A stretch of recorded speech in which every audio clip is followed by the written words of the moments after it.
What's going on, everyone? Check out what's coming up this week on Legacies. Every episode I was like, this is wild. Anybody wants to get in the cannabis industry, this is the place to do it. What about the children? I'm like, well, they're drinking your whiskey right now. Wait. That's what the children are up to.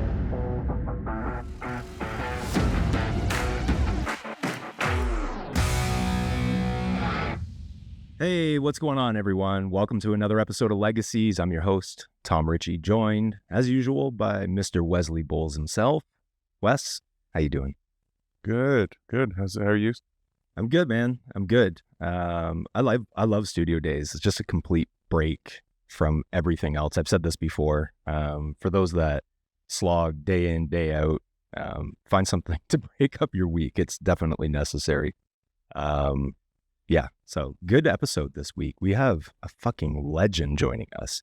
Now, I know your history in the cannabis industry doesn't go back quite as far, so you're a little less familiar, and I know you've done some research as well, but Marcus, the Bubbleman Richardson, this guy, 30 plus years in this industry, advocate, science, research, defining technologies, like incredible dude.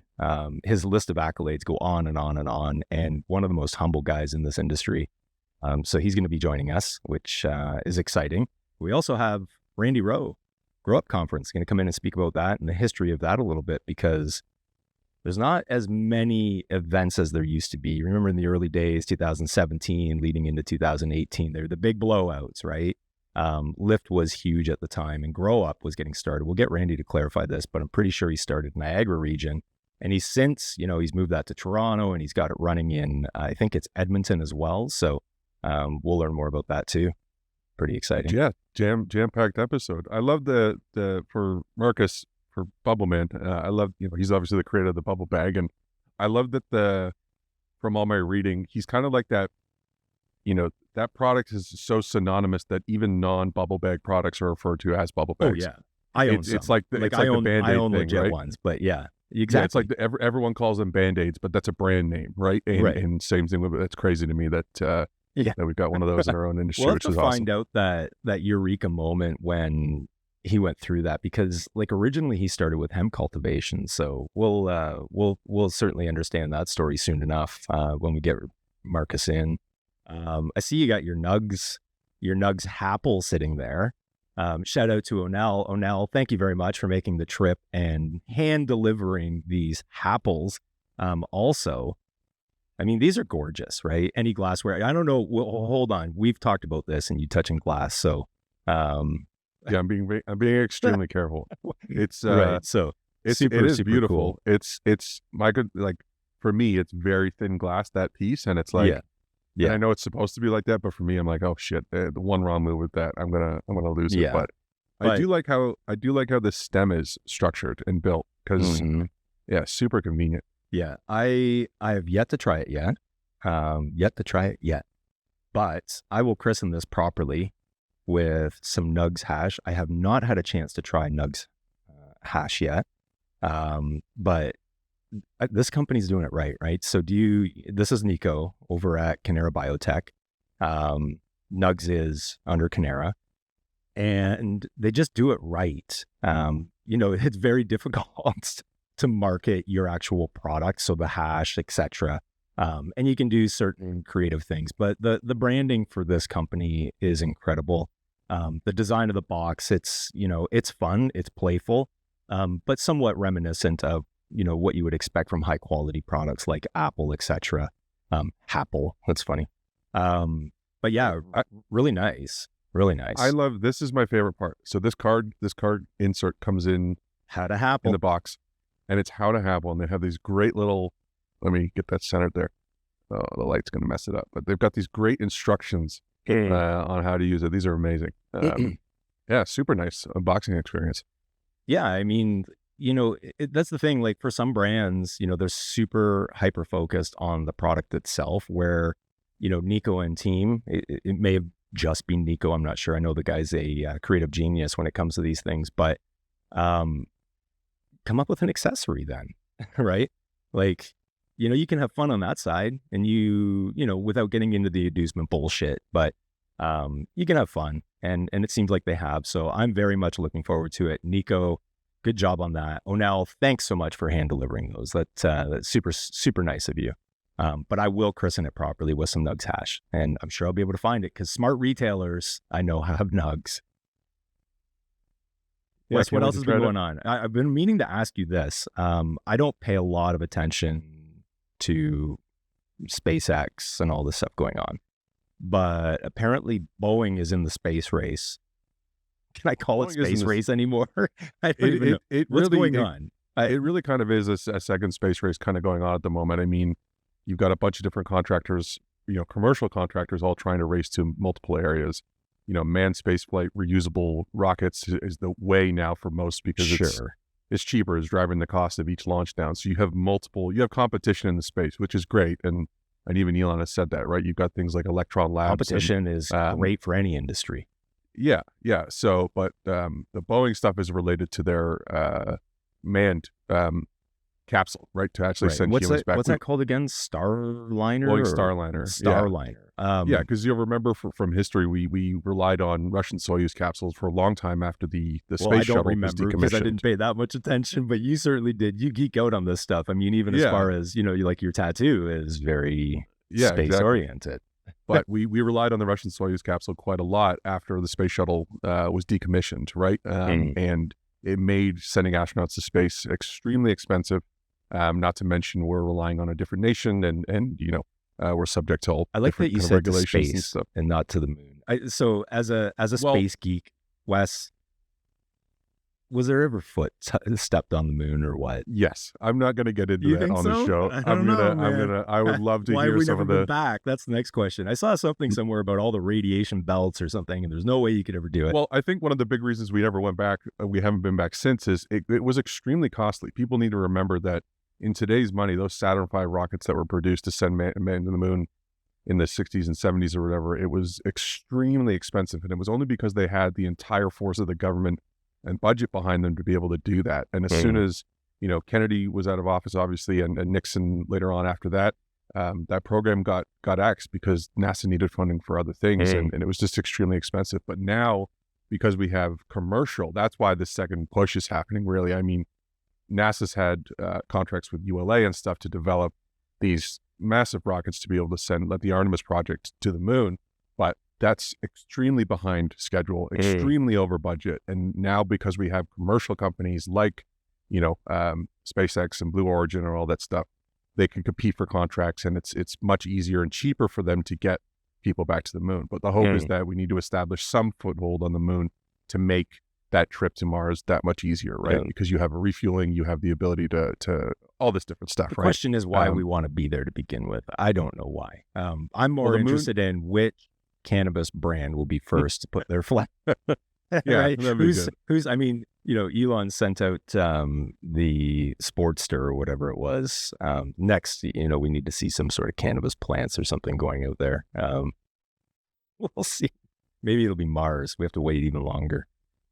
Yeah, I mean, there's plenty of reason to go back to the moon. There's rare elements known as helium-3 on the moon as well that can be mined and processed for fuels and things like that. There's incredible medical applications for developing products in space in microgravity because you're able to develop things differently and stuff you wouldn't be able to develop on Earth because of that microgravity and stuff like that. There's a whole bunch of water and locked up in ice on the moon and all that type of stuff as well. So it's beyond my grasp. I don't pay too much attention to it. Although I paid attention, obviously, with SpaceX because, as crazy as he is, I love disruptors, and Elon Musk is certainly a fucking disruptor. He launches 3 times a week now. That's crazy. With Falcon 9, which is insane. He launches rockets more than I drive a couple of my sports cars. Seriously, seriously, which is why I'm selling. Anyone want to buy a car? No. We saw something cool with Ghost Drops. We've been talking about product knowledge sessions and how brands get information into the hands of retailers and create that demand. And you had pointed this out. I had caught it, but you went into detail with it, which is it was, as well as it was designed, it was simple, right? Ghost Drops takes the time, assembles a beautiful PK deck or a product knowledge deck. OCS spring launches available. Throws it up on LinkedIn, tags a bunch of retailers, and away we go. With the name Ghost Drops, I'm I'm not like Ghost Drops is very synonymous with this industry, and John and Gene, they've done an incredible job marketing their company, gotten themselves in trouble a few times, obviously, who cares? But it is as simple as find a designer, get the proper information, design and build a deck, and just get it out there. We're toying with certain options and opportunities to do product knowledge sessions, but in this format, let's talk about the brand a little bit. People know the brand Ghost Drops. Some of them know the story. But what a great way to be able to put out knowledge of the products that are dropping. It's not uncommon. It's in your face, available, and it should be. Yeah, it was a beautifully designed deck as well. I think and when I say beautifully designed deck, it's not even like having the right designer can make that deck, for most companies. It's not an overly complex deck. It's just very well thought out and very well designed. Eye-catching is the most important piece. You're drawn to the bits of important information in there that are relevant. And I love that they got on LinkedIn and posted that PDF for anyone to download. And I saw them tag so many individual retailers on there. And that's just, the way to do it, right? Yeah, really well done. Well, I mean, I've talked about this before. I love their branding. I love some of the stuff they've done. They really push the boundaries when it comes to marketing, and I'm all for it. And it's not just because of the brand. The product is good product. So if you can back up everything you're doing outwardly with a good product, then it all makes sense and it all works. So, well, let me ask you this too, though, because I'm starting to wonder from a SKU perspective. It seems like every other day now there's some new SKU from someone, and I'm seeing a lot of companies do new SKUs. What feels like once every 3 or once every 2 months, once every 3 months, like a lot of new SKUs, which in my view, and I don't know, I'd like to hear your opinion on this, in typical CPG world, usually it was seasonal SKUs, right? And I don't mean like spring, summer, fall, winter. I mean like holiday season, some forms of SKUs would come out, or summer SKUs or something like that, right? Just a couple. And it gave, I think, people a chance to become familiar with a SKU and build some loyalty towards it. Do you feel like that's a problem, like having so many new SKUs coming out all the time and not getting the attention they deserve? Or, like, to me, it would make sense to do, I'm not saying just do one SKU, but I'm saying pick, your 5 core SKUs and do those extremely well, and maybe a new SKU once every year or something like that. But it seems a lot more frequent. It depends how we look at it. If it's availability of products, so let's say you have, a purple haze, it's always in market, it's always available, you're always producing it, the numbers are where they need to be. That's one thing, versus we're creating SKUs to create SKUs, which then starts to blend in with the white noise, right? Because there's a lot, and it creates a lot of customer confusion as well when these consumers are actually looking for a certain specific product. In some cases, brands take this direction to be able to blanket the market across certain categories. So if you're talking SKUs within only pre-rolls, and I'm a brand that has 5, 6, 7, 8, the question is why? Is it necessary? If you're not seeing traction in a particular cultivar or one of the strains that are available, that's one thing. But to pivot in where, let's also understand that not all brands are equipped to be able to handle all categories to be able to push those SKUs out. And in some cases, they have processing or production producers and manufacturers, and the brand itself isn't doing everything in-house. But I think that there's still, it's that rubber band effect almost, where you see a lot of drive in one category with certain SKUs, and then those brands that start analyzing the data that's available to them go, wow, that category's on fire, I'm going to move a SKU in there, rather than carving out something niche. And we've talked about this before, which is, are you marketing and promoting your products all across Canada? It takes almost the exact same amount of effort, not at the retail level, but as far as what's available to you, socials, etc. It takes the same amount of effort to market across the board as it does to a specific market. So then you have to question, are my marketing efforts even being seen if my product's only available? And can I keep up with demand if my product is doing very well?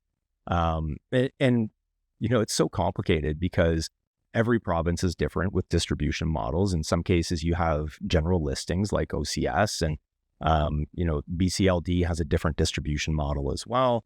And then that's why flow-throughs were created. But flow-through is not, we talked about this before, it's a great way to enter a product or a new SKU to market. But if you're a GL and you all of a sudden are now a flow-through, you're going to lose brand presence. You're going to lose market presence, I should say. And that's going to affect, we've joked and said, that's death of a brand. If you're a general listed product and you're on the regular, retailers can order from you, they know they can stock it, they pump your products at the retail level, you have a devout consumer audience, that's one thing. But then to go to flow through, and we speak primarily to the Ontario market when it comes to this, because this is where we see the biggest shifts happen, right? Everyone wants to be in Ontario, but everyone hates being in Ontario. So I think that there's saturation, but also, the one SKU Sue, right? I get that from Kevin O'Leary, that's difficult because you're not being seen across those categories. So imagine you're in a retail store where they do display the products and your brand, even if it's tiny, tiny logos, it's not being represented across the entire store. It's only in one section. That's got to be difficult for a brand. So I wonder if there's some thought process in, hey, we'll become synonymous across. And if our brand is recognized or our logos are recognized in different categories, then maybe they'll try other formats potentially. But it's got to be tough. I couldn't imagine as a brand. For myself, I look at do 1, 2, 3 things really well, right? The old steam whistle. It was funny because steam whistle was always do one thing really well. And then all of a sudden they've got Fat Tire and all these other beverages that are out. I'm like, well, you must not have been doing that other one very well then, which is not true. So I think that, in these cases, brands like, if they're entering market is one thing, but if they're a large corporation coming in and they've got the resources to be able to do it, saturate the market, right? We saw a post just recently, I think it was High Bud Club. Is that what it is? Like a retailer community. And there was something posted about these are the top selling products, not based on data, but what the bud tenders were hearing and what's being promoted or what's selling. And sure enough, the top 5 that they were talking about are the large corporate brands that have dedicated massive marketing budgets that can keep up with supply and demand and be able to satisfy an entire country. So of course, those brands, those top 5, they're going to have penetration into market. And the other ones, again, that's where, we had talked about this and I question, are they even able to keep up? Let's say they could get distribution. Can they keep up? Because a lot of these are craft, right? So we're dealing with 200 square meters of grow. If it's indoor, maybe you're getting 6, 7, 8 harvests a year, but that's still not a ton, right? And then you have to get into sourcing product. Is it as good as the product that you're currently growing to be able to satisfy other SKUs? So it's not an easy space to work in by any means. In beverages is a little bit different because you can up and down your volume based on what's the supply and demand, right? Look at Peak Processing. They do a bunch of different beverages. I think they even do Sheesh. If Sheesh continues to penetrate the market and grow and move into more markets, more provinces, then I would assume that they could simply say, hey, Peak Processing, we need to up. And these skids now need to go to BC. These skids need to now go to Manitoba. Right. But in the context of flour, that's a long process, right? Oh man, we don't have the supply. So then you start sourcing it. Are you buying bulk? What does it look like? What's your negotiated rate? Are the COAs where they need to be? Are the cannabinoid contents what they need to be? And is it going to be consistent? Because you could launch into another category with another SKU, but then all of a sudden your supply chain starts to break down on you and you can't get that consistent product. And then you go from a general listed type product to a flow through item, death of a brand potentially, or at least in that case, death of a SKU. So it's certainly not easy to operate in the market. For myself, I would stick to a few. I've joked before, I like the legacy strains, the OG strains, the Acapulco Gold, the White Widows, I would love to see those in market as our own legacy collection even. I don't think we're crazy enough necessarily, but I think it can be done because any brand properly promoted that's backed by a good product will sell. Simple as that. That was a long-winded answer to answer it, but there's so many complications involved with understanding and navigating this crazy market. Crazy indeed. Yeah, I don't think we are that crazy to do that though. But Yeah, could you imagine? Like, where do we even find the time? Never say never though. Never say never. That's true. That's true. All right. So let's see. We're coming up soon. We're going to have Randy Rowe in. Anything else that we want to cover? I do have one quick question for you, because maybe it's just because I was very young when this happened. So I want to know if you have knowledge of this. I found his old documentary last night on Kyp, which I think came out in 2020. Did you know that the McDonald's Monopoly game had such a massive scam and scandal around it between 87 and 2002? Oh, not that far back. Did you say 87 or 97? Oh, okay. You're muted, I think. Yeah, you muted yourself. 87 to like 2002.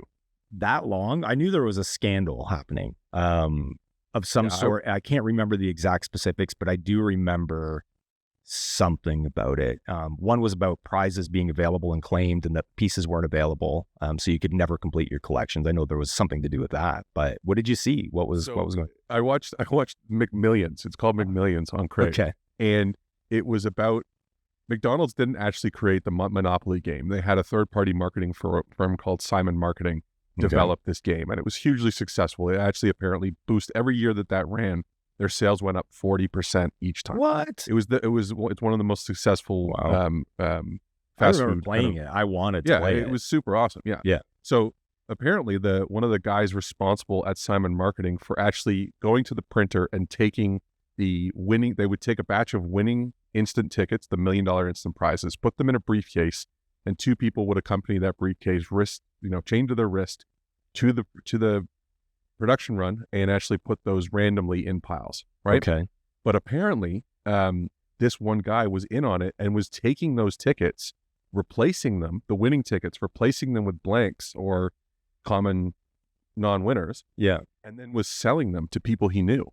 So for all those years, no one ever actually won legitimately any of the large prizes. Anyone who won and claimed bought the ticket from him. So what was was there any repercussion back to McDonald's over this? Like anyone, because you've got people going in and yeah, so they all thought it was someone at McDonald's must be in on this, right? But anyway, so the FBI got involved, and once they dug out that McDonald's is not responsible for this, there was one woman who was responsible for taking the calls from the winners when they called in. Okay. And they worked with her to do FBI sting operations. So they would go dressed as the camera crew in FBI outfits with her. Sorry, not in FBI outfits, but they're FBI agents. Yeah. And they would go to the house and do the camera interview, like, how did you win? How did you do all this? And basically get them to say all this stuff on camera as evidence that didn't line up later on. Oh my God, you need to watch the documentary. Entrapment. I'm definitely watching this now. He stole like $24 million over the course of those years. Holy smokes. It was like a kingpin. And there's a section of the Colombo Italian mafia who's involved in this as well. Oh my God. The plot thickens. I was watching it and I was like, every episode I was like, this is wild. Okay. So is it a series then? It's a 6 episode. Like a mini docuseries or something. Mini documentary, 6 episodes. They're about an hour each. Yeah. And at the end of every episode, you just feel like this can't get any crazier. And like the last clip from that episode is like, wait, what? I was blown away. That's absolutely crazy. blown away. Crazy. That's crazy. You definitely need to watch it. Well, I'll be checking. Does Monopoly still run at McDonald's? Do they still have them? I think it's all. Yeah, they still have the tabs. I don't think there's many in that time frame. There were instant $1 million winners. So you would peel and it would say you won $1 million. Call this number, and that's what these were. Oh. Now it's not. I don't think it's instant like that. Oh, okay. But there's a lot more security in place. But wow. I was blown away. What absolutely wild. I mean, any chance to scam anything in life, people will do it. I bring that up too because I know Tim Hortons a couple weeks ago sent out that email by accident. Yeah. Tim Hortons has been dropping the ball on their fucking roll up the rim for the last 3 or 4 years anyways. I can't believe they took away the actual roll up. I know why they did. Don't forget they did. Well, hold on. Maybe I'm incorrect with this, but did they not bring or stop doing the actual roll up the rim during the pandemic so that people didn't have to receive those? Because remember, you'd rip them off. Was that what it was? All this exchange of saliva back and forth through the drive-through window. I don't know if that was what was happening or why they quit. You might be right there. You might be right. Yeah. But it's nostalgia, ripping that thing off and seeing if you won. You saw, I think, I don't get Tim Hortons very often, but I was with you and I'm like, how the fuck do I, how do you, and I'm rolling the rim up and you're like, no, dude, you don't do that anymore. I'm like, Yeah, it's well, all I'm not, done I'm not going digitally to in get the it. app. Yeah, fuck that. No, there has to be some textile response or tactile response of something.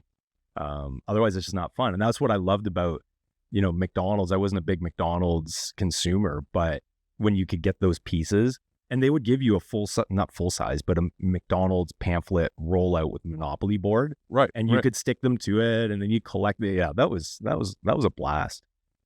Yeah, Oh, it was very nostalgic watching. But yeah, well, let's check it take a out. break. We'll get Randy Rowe in here to discuss Grow Up Conference. I would think one of Ontario's largest now. We'll find out. Gonna be great. Cool. All right, back in a minute. Hey friends, guess what? It's almost t-shirt season. You ready? You should be rocking your favorite brand. Head on over to thehighflyer.ca and check out all the licensed cannabis brand swag that we've got available. From Moto to Victoria Cannabis Company, Smoker Farms, Royal Harvest, the list goes on, and there's more coming on every single week. Check it out, add it to your cart, and be prepped. Sun's out, guns out. All right, and we're back. We're joined by Mr. Randy Rowe, CEO, founder of Grow Up Conferences. Randy, how you doing this morning? Good. How you doing? Thanks for having me. Of course. You've been in the space a long time, man. In terms of legal cannabis, I've been in it, from the beginning. So Yeah, which exactly. seems like forever, but really it's been a short 5-6 years. Yeah. Now you originally started, so the Grow Up Conferences, I want to understand your history and transition into the industry. My first awareness of Grow Up was Niagara. And I think that was back 2017. So just before joining Ample Organics, I think John and team, they would obviously exhibit there and very involved. The industry was way different then. Yeah. Right. But you originally got started in Niagara, correct? That's right. Yeah. Yeah. And so we, I come from the Niagara region. So I was born and raised in a little city called Port Colborne. Yeah. And then eventually I ended up working my way into Toronto and working in the music industry. And for, 25 years I was doing music. And then one of the guys that runs the Music Week, Neil Dixon, decided to start a cannabis conference, which was O'Cannabis. Right. So okay. I remember that. Yeah. I was a part of that whole development of that O'Cannabis conference and expo. And at that time, if you can remember, in 2017, there was Lyft really was the only one in Canada. O'Cannabis came in and it really had a business focus. And if you remember, everybody then was they had no idea what was going to happen, how it was going to go. People were trying to raise money left, right, and center. Mm-hmm. We were looking at the legal issues. And so that was the main focus for a lot of these conferences. And I'll even include MG Biz and all the ones that were happening in North America was, where is it going to go? Is it the next gold rush? So after sort of looking at that model and coming from a small town in Niagara that has a lot of growers in this area, just Southern Niagara is not only, a good wine growing country, but it's also a great area for outdoor growing and, indoor growing. So I thought, why don't we have a conference that's dedicated to growers? So people that don't want to go to the big city, people that don't want to go into, the concrete jungle, and they want to get together and connect with other growers and, learn and exchange ideas and, and I thought, well, why don't we do one in Niagara? It's a great spot. It's a great location. There's a ton of growers down here. At that point, everybody was, a legacy grower. Yeah. They were just growers. So that was the concept behind what we did in Niagara Falls. And when I started, everybody thought nobody's going to go to Niagara Falls. Everybody wants to go to Toronto. They want to go to the big coast. Yeah. And I just knew that from just talking with growers that I knew and things like that, they don't care about the big shows. So, and really, they're the ones driving this whole industry is the growers. So our first show in Niagara, I thought, okay, I'm going to give myself a certain amount of time to see if it's going to work, and if not, to try it. Within a couple of weeks, I knew it was going to be a hit. So Yeah, the first year went off great, and then we just continued building on that. Yeah, yeah. Were there any challenges in those? Because I remember the early days, we transitioned ACMPR over to the Cannabis Act, and then the rules were still in flux. The regulations were like, they put out their original concept, but I couldn't imagine trying to organize a conference at the same time based on the regulations around marketing, especially that were rolling out. And was that a challenge? What was that process like for you? Nobody knew. So my first conference, our title sponsor was Tweed.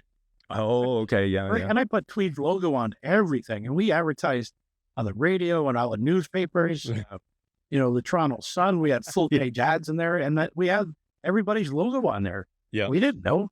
Yeah. So there, because it wasn't legal yet, there wasn't really any restrictions, and there wasn't really anything to get in trouble for. Well, Sure. I sort of got in trouble, but there was no legislation that was, you can't advertise, you can't market. Yeah. That's right. So we just, really took the approach of, okay, well, we are a conference. We're an educational conference. We're there to educate people and generate commerce for growers. So we're not plant touching. We don't grow cannabis or anything. So we took the approach of just marketing as we would a normal conference. Right. So, we found out that, you're really not supposed to do that after a couple of years. But especially when it became legal, then, we kind of had to really watch what was going on in terms of how we advertise it. But I mean, I still advertise it freely. Like I advertise it in local newspapers and all this, just because, and if anybody wants to get in the cannabis industry, this is the place to do it. This is the place to come. This is the place to bring a resume. This is the place to, hey, I'm thinking of doing this. These are the people that you want to talk to and see. So not only do we try to really attract industry professionals, we want to attract people that are looking to get into the industry. Right. Or, that want to come and talk to the professionals. Yeah, yeah. Well, that makes a lot of sense. And we're glad that you're doing that, because I think for those that are in the industry, we forget, because there's the highs and the lows. There's this company expanding, this one contracting, this one in CCAA, this one going, right? There's always this going on, but there's still, I worked with Niagara College, that is. And I was an instructor with Kwantlen Polytechnic, and there's still a lot of individuals taking these types of courses looking to move into the industry. And it would seem that Grow Up, and, I would think Grow Up is probably the premier one when it comes to this, but having the opportunity to interact with those brands, right? And especially for Grow Up, you still get those executives that are showing up, where in some of the other conferences that are available, they're putting brand ambassadors or sales reps, and there's nothing wrong with that. No. But the ability to actually connect, if you're looking to break into the industry, you can have those valuable conversations at Grow Up.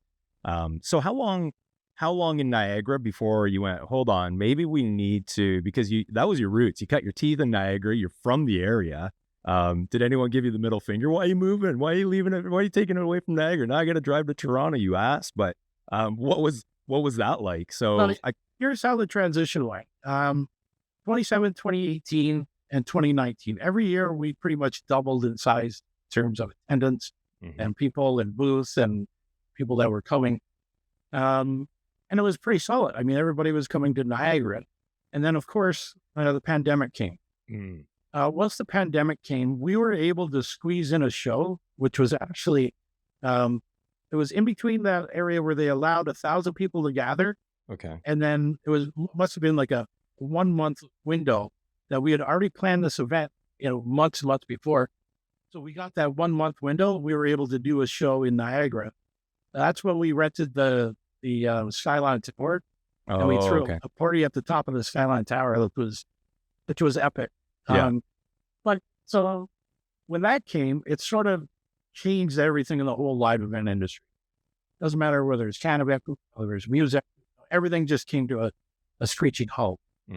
So when we tried rebuilding that, we still continue to have our shows. They're a lot smaller. But as we started rebuilding, the whole industry had changed during that time. Retail really became big. You know, it was a really big focus on getting the brands out and getting retail to so it was a totally different market. So the first 2-3 years, we sort of stuck with what we knew. But then I slowly saw things changing. And I thought, okay, well, it's not the same as it was pre-pandemic.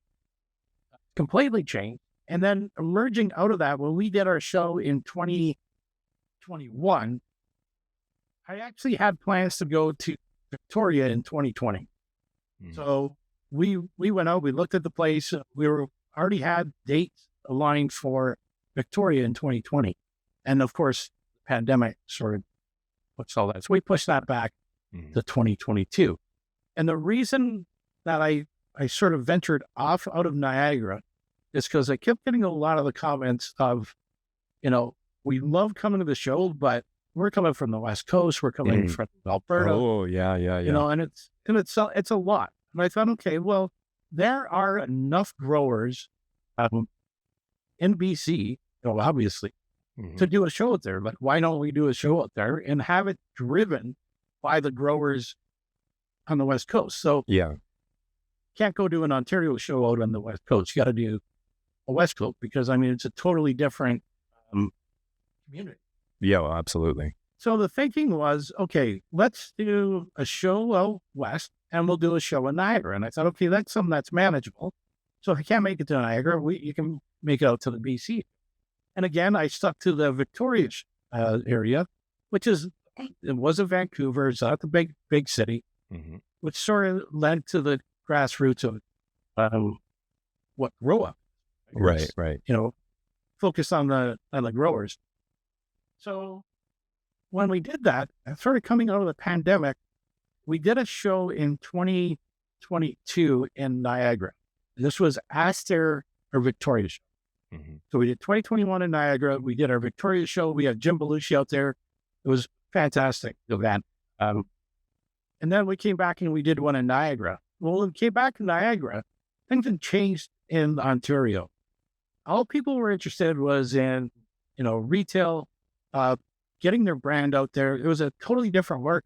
And then you had a couple of these other companies from the United States come in that were sort of taking away some of the, just out of curiosity to go see what they were doing.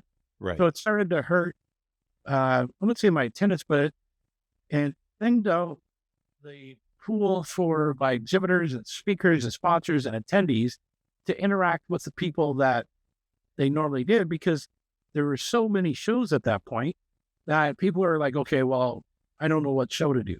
Right. So everybody got sent out.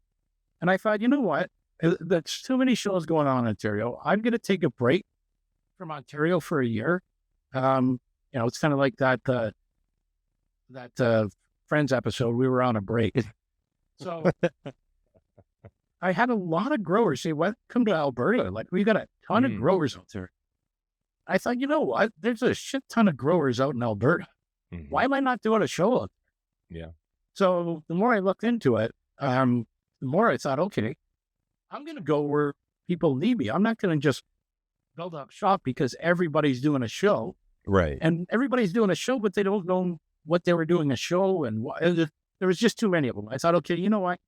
I'll let everybody that's doing a show in Ontario sort of figure out what they're doing. I know what I'm doing. And I'm going to go where the growers are. Yeah. And that's what we did. We went to Alberta, and then we did Victoria again. We brought Tommy Chong out there. And then the reason that I'm back in Toronto, well, the reason I'm back in Ontario is giving that break in Ontario trying to work, because a lot of these events sort of died out. And Lyft, as you know, is not doing a show. They didn't do the one in Vancouver. They didn't do one in Toronto. And typically I would have came back and I would have did my Niagara show, because that's where my roots are. But now it's more of an obligation that I owe it to my growers that have brands that need to make money, because it's a very difficult industry. It is. So now I'm in a better position with, Lyft not being in Toronto. And I'm in a better position to help growers get in front of retail. And as I said, we pivoted. In Niagara, my show in 2021, I realized we need to get retail involved. We need to get the brands in there. I had one of my growers at my 2021 show say, you know what, it was a fantastic show. I met new suppliers. I caught other people that I haven't seen in years. But now I've got to go to another show to sell my product. Right. And I'm like, okay, well, that doesn't make sense. Why are they having to go to another show when we've got everybody that's here? So, and I think this is kind of where I developed, I pivoted and started bringing retail in, but continued with the community of growers that we have, because that little niche that we have is successful. I mean, all the growers love it. Everybody talks about, the first time they went to a grow up show and they met Frenchie or, Aryan Rostam or Ramo or, everybody has some sort of specific memory about the show. So I want to keep that, and I want to bring the right people in, because growers love talking to growers. It's like musicians. Yeah. You get a couple musicians in a room, you throw a couple guitars in, they're going to start jamming. Yeah. And they're going to, they're going to make music. Right. That's what it is with cannabis growers. You get them in a room together, they start talking, and they all start elevating their game. I love that. So go ahead. Sorry, when we decided to go the retail route, we brought in what we've been doing in the music industry was speed networking, where you actually sit them down and, you have 5 minutes, you give them your elevator pitch, you move on to the next person, you give them a sample, all of this. So that's what we focused on when we went out of Ontario. We've done a great job of it. So bringing it back to Ontario, and now that we have the opportunity to do it in Toronto, it was sort of a no-brainer to go into the Toronto market. Yeah, that makes a lot of sense. Thank you for that history, because I think a lot try to wrap their heads around it. I mean, the conference space, for some, they just sit on the outskirts and they go, I'm going to attend. For brands or those operating in the industry, obviously they have certain budgets they need to be able to dial in and dial out depending on what makes the most sense. So as of right now, obviously Grow Up is end of this month. It's a 3-day conference, correct? That's right. Yeah. So the first one is a little bit more dedicated towards executives and the managers and owners and individuals to interact, maybe commiserate a little bit. But hopefully, as you said, you get growers in the room or you get musicians in the room, they're going to make music. I've always seen positives come out of those, right? So depending on the nuclei of what you're speaking with and the group, it can be doom and gloom. But in a lot of cases, there's those, small moments of opportunity. And yeah, commiserating is obviously something that we do by human nature. But the one thing that I love about these types of conferences, and especially the ones where they're individuals in control of budgets, right? And they're trying to understand what's working, not working, data deals, no data deals. And, am I spending money here or there? They give those little glimpses of hope that there's opportunity still in the market. And I mean, the industry is made up of a lot of great people. There are bad apples, as you've experienced plenty, I'm sure. But for the most part, individuals want to see the success of other brands, because it is an industry that can thrive despite all the challenges through, marketing regulations and excise taxes. We could go on. We could do a full season just on, Health Canada, which we won't. So day one, executive type summit, right? Breakfast, I think, lunch, maybe, right? Day two. So walk us through that, because now we're talking a 3-day. A lot of these are 1 day, and you're in and you're out. Right. And what we see, Randy, one thing that we will say is the sample grab. We see some of these events and different conferences and stuff, and it's, you've got individuals walking away. They're not even buyers at retail level, but they're bud tenders walking away with $200, $300, $400, $500 worth of samples. So good on you if you're a bud tender and can claim it. But from a brand perspective, I'm looking at this going, that's not going to help you in the long run. So let me give you sort of a summary of the show in Toronto, and I'll touch on that point. Again, this is another pivot. So we are bringing in, this is our inaugural global executive summit. So it's called Canavision. The reason we didn't call it Grow Up Executive Summit is because I sort of want to identify it as a different kind of event. Mm-hmm. The idea behind Canavision is I see a lot of these global summits going on. So you got ICBC in Germany, you got not so much Spannabis, but I mean, you've got a lot of these ones that There's happen a lot. all around the globe. And nobody's doing one in Canada that's focused on international. Yeah. Home of cannabis and regulations and legalization. Shouldn't everybody that's going to all these EU ones that have never had a day of legalization, shouldn't they be coming to Canada to learn? Mm-hmm. Shouldn't they be figuring out, what we're doing right, what we're doing wrong? And you know what? We do bitch in Canada about how bad things are, rightfully so. But there are things that we're doing right. And when you look at it from a global perspective, people outside of Canada say, man, those guys are producing some amazing product, coming out with some of the best weed. They've got some great legislation. So why are people not coming to Canada? And that's why I brought in this Canavision to sort of focus on, and the way that we sort of take the journey on that day is we're going to focus on the data globally. We're going to focus on international markets, EU and Australia, Thailand, all the other markets that are out there, emerging markets. Then we take a look at North America, what's going on our little rock. And then we kind of bring it back to Canada. So it's sort of a full global focus, but it's coming back to, number one, you're Canadian and you're looking at getting into the international one. You can't just say, okay, I'm going to do it and start selling stuff. So there's a lot of processes that you've got to go through. Yeah. There's a lot of things that people don't know how to do. And this is where if you don't know how to do it, this is where you can come and get the start and start talking to the right people. Right. Those connections are important, right? Because we see this a lot on LinkedIn, and it's like, so-and-so company, I won't mention any, but, first export to this market.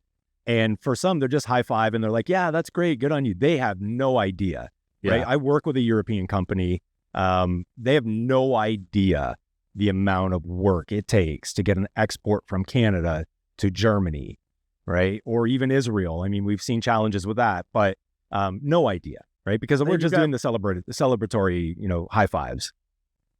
Because when you think about it, when we started our journey in this legalized market, there were so many consultants. Every other person was a consultant. Yeah. So it was easy to set up shop. Hey, I want to start a grow operation. Okay, this is what you do and done. Throw some money at it. Now you're a grower. Not like that in the international market. It's there's a lot of different things you got to deal with, and you really got to be talking to the right people. If you talk to somebody that's blowing smoke out their ass, you'll find out, and maybe you won't find out quick because it'll probably cost you a lot of money to find out you're talking to the wrong person. Well, in this case, one of the things that I love about this opportunity with Canavision and the summit is you almost have a room full of bullshit meters. Yeah. Right. So you can have a great conversation. Randy, we've been down this path, right? You've been here a million times. I have. You speak to someone, they say all the right things. You feel like you're connected to them. And then, in the worst cases, you do business with that individual and you find out, oh, fuck, now we don't have the whatever. But in other cases, you now have a sounding board where you move on from this conversation to someone else. And they're like, hey, I saw you talking to so-and-so. Were they trying to pitch you on X? Yeah. And right. So you've got all these bullshit meters all around the room, which I love. Take us to day 2. What's day 2 of Grow Up? Okay. Well, let me finish day 1. Oh, okay. We're not done day 1. Sorry. All right. I don't know if we've lost half your listeners right now. No. The ones that want to hear it will hear it. Day 1 is focused on executive. Yep. And the reason that I picked the location that I didn't do downtown Toronto. I'm by the airport. I'm 6 minutes from the airport. Yeah. You land, we have a free shuttle from the airport right to the hotel, which is at the Delta on Dixon. So you're not going downtown, which, a lot of people can. So executive summit day 1, and then we end that, of course, with cocktails, but then it merges into our annual industry awards. So, an awards gala this year. Yeah. And that'll start at 6:30, but that's where we do 34 different categories. We're bringing in Jorge Cervantes, who's legendary, legend in the cannabis education. So we're going to give him a Hall of Fame award, which he joins right there. There you go. Right on my bookshelf. Wes, see? This is the new Prepared. copy. This is a new Prepared. copy that I was gifted. You should see my old one. Anyways, it was on my bookshelf. Sorry. Oh yeah, the old one pages are ripped. They're dirty. Oh, fuck, it's stained with nutrients. I think I joked with you on LinkedIn that you had a post about his Hall of Fame award. I said, yeah, Yep. mine is trashed. So I went to Spain specifically to find him and bring him in. And his first thing was, I don't do awards. I don't need to be in the Sure, he's spotlight. a very, very humble dude. And you know what? And I get that about him. And I said, you know what? I said, that's great. I said, but really, it's not about you. That's Not to right. be Yeah, ripped. exactly. It's I not. said, it's about us giving thanks to you. It's not like I understand award shows. We don't need to be recognized for what we're doing. But I think with somebody like him, like an Ed Rosenthal, Frenchie, they just give so much to the community that it's time for us to say thanks. Thank you for everything that you've done, because without you, we wouldn't be doing this, right? So that's why I'm bringing in Mila Jensen. She's 80 years old. She's an adorable woman. She does the Dabadoo extracts. She's been doing this forever. She's the queen of hash. So again, another one. She didn't, wasn't interested in being a spotlight. Sure. But I should know. We want to thank you. And then of course we got Tommy Chong that's going to be there. We gave him a Legends of Cannabis Award in 2022. No, 23. So that award is now called the Tommy Chong's Legends of Cannabis. Oh, cool. So he'll be handing that off to another Legends of Cannabis, which we'll announce. Interesting. So that ends that. Then we have a party that night. So it's a post-award party for everybody to celebrate. If you didn't buy tickets at the gala, but you have tickets for the event, you can show up at that party and just meet the exhibitors and all of that. Day 2 is day 1 of Grow Up. Right. So it's kind of tough to get the message across. Canavision's sort of separate. So Sure. Grow Up is day 2. Most people will want to come, Tuesday or Wednesday. Tuesday, we really have a focus on retail buyers. So we've got a lot going on. We've got Mendo Pavilion. Mendo is a medical platform that hosts a ton of incredible brands and brings it to market throughout Canada. So even if you don't have a SKU in Ontario, you can still order it through their They can take your brand across Canada overnight. 100%. Yeah. So we're doing a pavilion. Mendo's doing a pavilion where we've sort of brought in some of the best brands that he's got. And I think there's over 24, so we'll probably have about 45 or 50 brands in that pavilion. Wow. We had a social equity grant, which was sponsored by the Ontario Cannabis Store, which allowed us to give 8 brands that are 51% owned by Black, Indigenous, or people of color. Give them an opportunity to, compete with the rest of the industry. So we've got those booths. Then we also have our brands and buyers zone, which is sponsored by ND Supply. And again, those are going to be places where retail buyers will be coming to the event to check out the newest brands. I mean, if you're going to go look at the hottest in automotive, you're going to go to an automotive show. Yeah. You look at electronics, you're going to go to CES and Critiques. So that's kind of what we're doing with this. So, you're going to come look and see the hottest brands. New products are being released. You'll get a sample. And I'm going to go back to a point that you made earlier, is you're going to be talking to the owner of that micro. You're going to be talking to the grower, somebody that grew that could actually tell you, this is what I did. This is why I smell like that. I use these terpenes. Right. Yeah. This is where I think we separate ourselves compared to some of these other ones that are just, they have the marketing people that all they want to do is activate. Right. I was at one of the other ones in Toronto that it was bud tenders and all that. And I went and I talked to one of the booths and I said, what LP are you? I see your brand. Like, who's your grower? I don't know. He goes, you'll have to talk to this guy. I said, So you don't know who the producer is. Yeah. He said, they just brought me on yesterday to help hand out sound. Yeah. And I found that booth to booth to booth, right? Yeah. So, and not to knock what anybody else is doing. There's, Sure. Yeah, good to it. But at least here you'll be able to say, all right, well, here, I'll let you talk to the grower. Right. Or the growers up on stage, or the growers, we're doing cultivation extraction shorts. Mm-hmm. They're over there. We're doing a growers luncheon, so we bring a lot for the growers.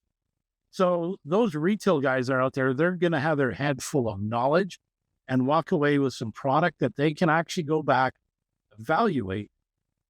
The other nice thing is anytime that they get a brand, or the sample, the brands have to scan their batch. Oh, yeah. Yeah. Perfect. So that we can comply with Health Canada. Mm-hmm. Hey, you gave away 500 samples. Who did you give them to? Yeah, because there's a lot of sample handing out that is not being tracked, which is not not- doing well for the industry, but let alone the brand. How are you engaging afterwards?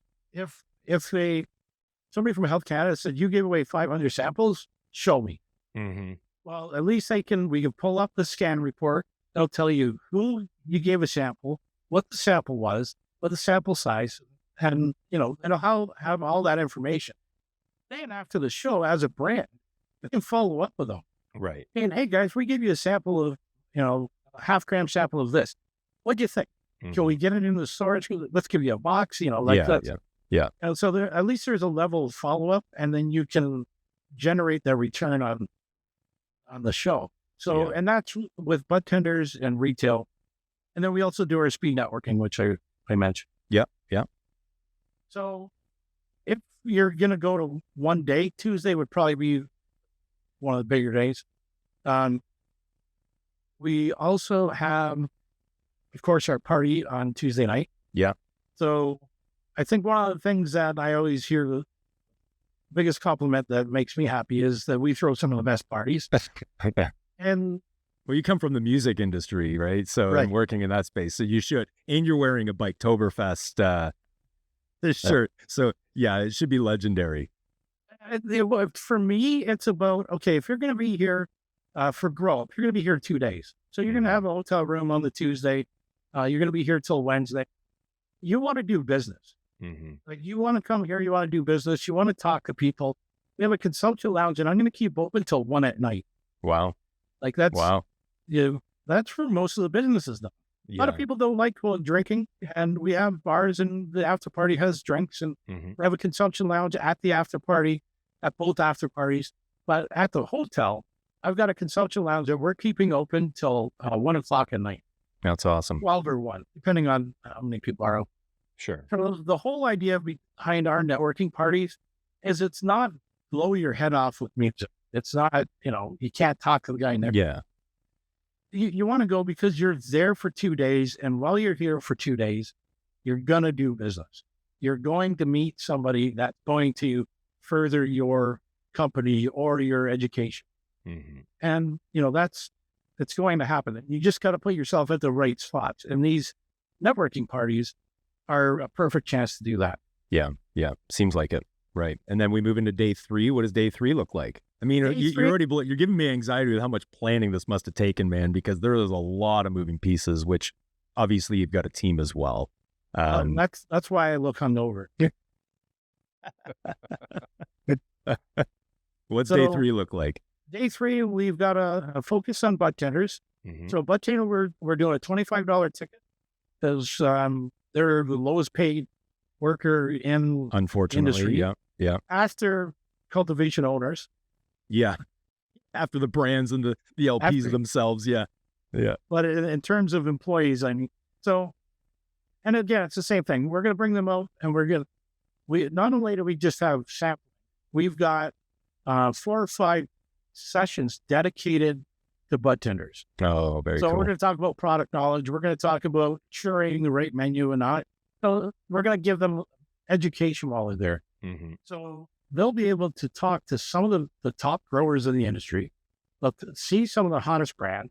Mm-hmm. They can go out in the consumption lounge and, and sample and actually talk to industry people And then at the same time, they can educate themselves on the panels that we have going on.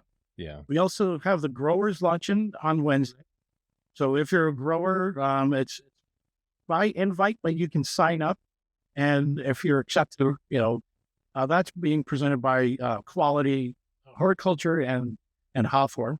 Okay. And of course, we still have our cultivation and extraction. We're actually going to be doing pressing on site.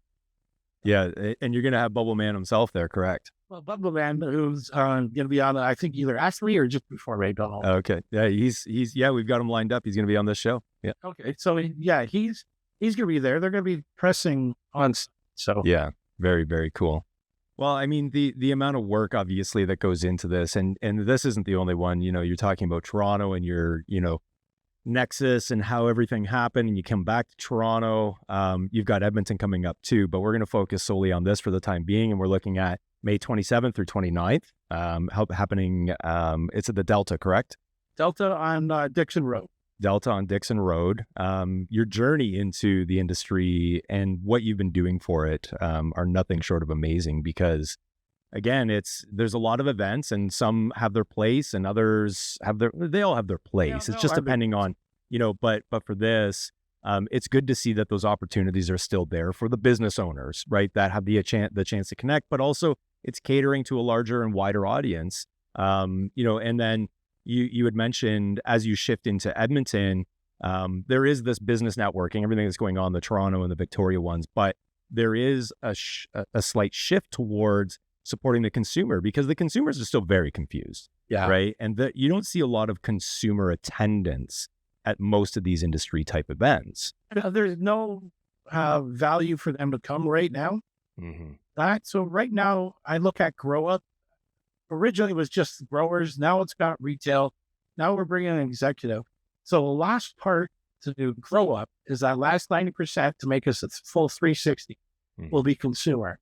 And we've been working on that for a couple of years, but we're just trying to time it right. And I think Edmonton's going to be our launch into the consumer market. Mm-hmm. And it's going to be a different experience than what people think it would be. It's a good opportunity for consumers to come to our event, to kick the event off and see growers and be a part of our Cannabis Cup and watch judging live. You know what I mean? Yeah. And talk to some legends like Ed Rosenthal and Kevin Jodry, and just to be around those people, other than, hey, let's throw a festival, let everybody get stoned. Here's some samples. Here's what you can buy. Yeah. To educate them, let's give them some information on, what these brands are, and let's have some fun at it. Let's have some, bring some music. We'll get some, do it sort of a festival atmosphere, but make it educational. Make it, I don't want it just to be a smoke fest and everybody just comes to smoke, because, you can do that. Hey, you can do that at any of them. Yeah. Go to Budweiser stage. My first concert, I think it was 13 or 14.